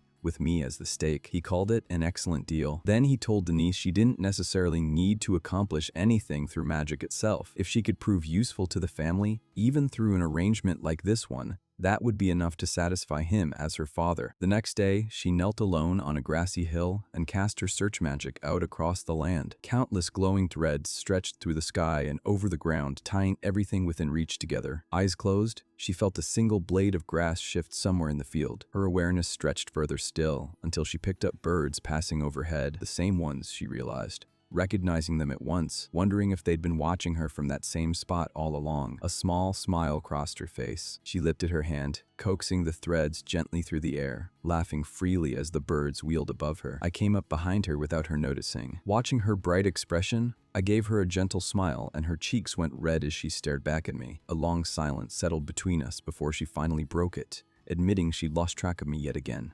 I explained that I'd simply masked my mana and my presence, though privately, I noted just how far she'd come since we'd started. I pointed out something I'd been noticing for a while. Writing novels and practicing magic weren't so different after all. Her stories were rich with vivid detail, every character's inner thoughts rendered with real precision. Fine, exacting magic worked the very same way, built on using mana to observe closely, and few people understood that particular joy the way she did. For the first time, something in her seemed to register the truth of it. Her cheeks flushed, and she insisted she wasn't anyone especially remarkable. Then she got to her feet and told me to follow her, since there was something she wanted to show me. After a moment, she drew back a covering to reveal the painting she promised to buy if I ever lost our old wager, a landscape said to depict Cordoro's Grand. I studied the canvas and seriously considered whether I simply had no eye for art, since there was, as far as I could tell, nothing on it at all. That, she told me, was exactly the point. Paintings like this only existed among the nobility, empty canvases their households bought purely to dodge taxes. I found myself quietly impressed by the sheer audacity of it. She'd cataloged every weakness her family tried to hide, and she'd taken the measure of her father just as precisely, telling me he cared nothing for magical accomplishment. So long as she played her role as lady of the house, that was all he ever asked of her. Yet even she understood, somewhere underneath it all, that she was little more than a piece on her family's chessboard, and her eyes welled with tears at the thought. Watching her, I found myself wondering whether that was really all her family saw in her. What about the girl who looked after a servant even while buried under her own hardships? What about the one who understood Robin's love more tenderly than anyone else could? What about the one who smiled while practicing magic without even realizing she was doing it? I told her plainly I didn't care in the slightest what became of Denise of House Veltos. The one I was rooting for was simply Denise, the girl underneath all of it, and whatever tomorrow's match brought, I only hoped it would leave her happy. Later that evening, Bella told her she should be glad. Losing tomorrow would finally give her the chance to set me free of my duties. Denise wondered aloud whether someone as hollow as she felt had any right learning magic beside people who were actually putting in the work. Bella countered that everyone carries some emptiness inside. The only difference is what a person chooses to fill it with, the same way Denise filled hers through her writing. Confused, Denise asked what she meant. Bella admitted she'd been reading the novel since its very first chapter. It clicked for Denise at once. Bella had been the one leaving her those early comments all along. She explained that through her writing, Denise had done exactly that, filled her own emptiness, and in the process become someone brimming with curiosity and consideration for other people. Someone whose eyes could read straight into another's heart. Smiling warmly, Bella told her that right now, she was the one who was truly whole. Bella fell quiet for a moment, thinking something over. Denise paused too, then finally asked what she should do, since she'd realized she didn't actually want to lose tomorrow's match after all. Bella simply smiled and told her to win. The day of the duel arrived quickly, and Dila had no intention of losing either. Dressed sharply for the occasion, Denise arrived at the venue. Dila seemed visibly startled that she'd shown up at all, having assumed Denise would be too frightened to set foot there, given the match was being held on Dila's own estate. Dila didn't hesitate to inform her she was nothing without her family name. Denise answered with only a faint smile, letting Dila know she needn't bother trying to wound her on purpose, then asked, almost sweetly, whether she was already feeling that unsure of her own strength. It only made Dila angrier. Back at the estate, Dila's butler asked whether I was quite sure I didn't want to watch from somewhere closer, since this was, after all, a contest between two students of mine. I told him my presence would only serve as a needless distraction. I wanted the match decided in its purest form, resting entirely on what each of them could manage without me looming over the proceedings. The bell rang, and the duel began. Dila wasn't interested in dragging things out. She committed fully from the very first moment, unleashing a barrage of ice spears straight at Denise, who simply held her ground. Then Denise stepped forward, called on her own magic, and rose gently into the air, her silver hair swaying gracefully in the wind, just like Cinderella's. With barely more than a twist of her body, she slipped past every last spear without effort, leaving the watching maids and butlers stunned. Dila wasn't about to accept that. She sent out even more ice arrows, looping the ones Denise had already dodged back around for a second pass. But Denise turned it all into something like a performance, gliding gracefully across the stone as she slipped past every attack.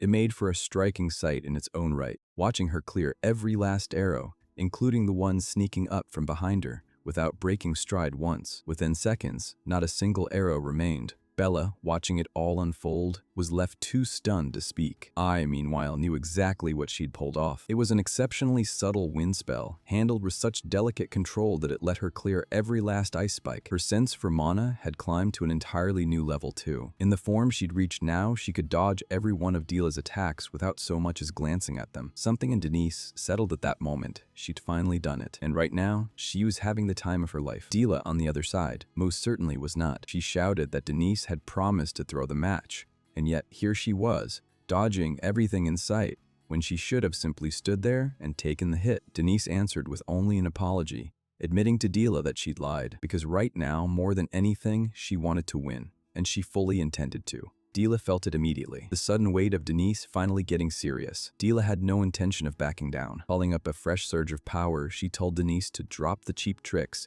then tore jagged roots straight from the earth while loosing a volley of magic arrows in the same breath, demanding she hand me over. Roots and arrows bore down on her at matching speed, and Denise answered with a calm refusal before slipping past every last one of them without breaking stride. Sensing an opening, Dila began chanting again. I recognized the spell at once, an indiscriminate bombardment technique unique to the School of the Wide. Her mana surged to a level that was genuinely hard to believe. She layered a third spell on top of it, something closer to an airburst, timing everything to land in the same instant. Denise took it all in, quietly certain she could read every bit of it. The familiar pull of Dila's mana, the subtle shift of her hips as she adjusted her aim, even the rhythm of her footwork before each new strike. She dropped low, twisted her body, and slipped through the entire barrage untouched. She understood exactly what kind of fighter she was up against. Watching from above, I could see the same thing she could. Reading Dila's every move wasn't going to be enough to win outright. Denise seemed to sense it too, feeling her limit close in. What she really needed was mana surveillance, but that spell demanded an incantation, and any pause to chant would hand someone with Dila's instincts exactly the opening she needed. One slip like that, and the match was hers to lose. She kept dodging a while longer before she suddenly stopped and smiled, having landed on exactly what to do. Skidding to a halt, she let 3 attacks close the distance instead of outrunning them,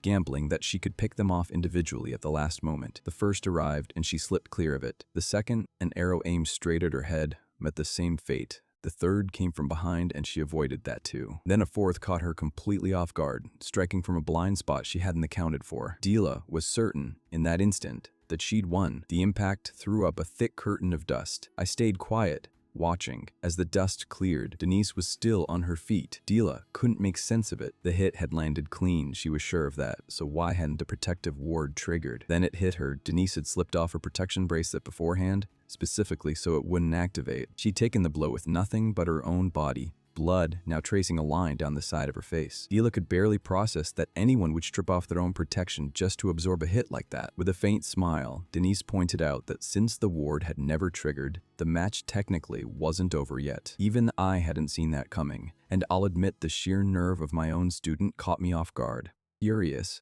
Dila refused to let the match end there. What she didn't know was that Denise had already blanketed the entire training ground. No, the whole estate in her own protective magic, long before Della could finish her incantation. She then stood there like Cinderella, glowing with magic. Denise already knew exactly what was coming. Ice spear, magic arrow, rapid freezing, thunder, and more, all layered on top of each other. Worn down as she was, she found she no longer cared if she collapsed from sheer exhaustion, but some part of her understood clearly that letting an assault of that scale actually connect would be more than either of them could walk away from. Still, she knew she held one real advantage. She raised her hand and summoned a small, quick magic arrow, having already clocked that Dila needed roughly 1.5 seconds to finish her incantation. That narrow window was all she needed to end the fight herself. As Dila, still consumed by fury, pressed on with her spell, she suddenly froze. A magic arrow was already leveled straight at her face. Before she could even process it, her protection necklace flared to life on its own. I simply closed my eyes. The butler nearby looked utterly stunned, and every maid present seemed unable to process what they'd just witnessed. The match everyone had assumed already belonged to Dila had slipped away from her completely. She'd lost. Even the announcer sounded disbelieving as he rang the bell to declare Denise the winner. Denise, looking every bit the picture of a storybook heroine despite her wounds, bowed respectfully toward Dila with a faint smile. Dila had nothing to say in return. Then, all at once, she came undone, dissolving into tears like a child who'd lost everything. Time passed, and eventually it was time for Denise to head home, her carriage already waiting. The butler sent to escort her was surprised to find that even though it was late and the match had ended a good while ago, she still hadn't come out. Bella admitted she hadn't seen her either, confessing she hadn't even been able to bring herself to watch given how loud things had gotten, and now she was starting to worry. Then, out of nowhere, someone came running, calling out for her. Bella turned to find Denise rushing straight toward her, and the sight nearly stopped her heart. The young lady standing there was covered in injuries, cuts marking her legs and her face. Bella's mind jumped immediately to the worst, wondering whether the protective magic had failed her somehow. But to her surprise, Denise, beaming, told her she'd done it all on purpose and declared, bursting with pride, that she'd taken down the monstrous Dila, holding up her own battle scars like a hard-won trophy. None of that registered with Bella in the moment. All she wanted was for Denise to calm down and breathe, and yet, taking in the sheer, unguarded joy on her face, Bella found she couldn't quite bring herself to ask the question sitting right on the tip of her tongue, whether Denise was finally, truly happy. Denise, just as caught off guard by her own reaction, felt tears well in one eye as she nodded, smiling faintly, and told her that yes, she really was happy. The two fell into a warm embrace, Bella admitting that what made her happiest of all was seeing Denise finally become fully and truly herself. They simply held each other there, letting the moment settle, with nothing left to say.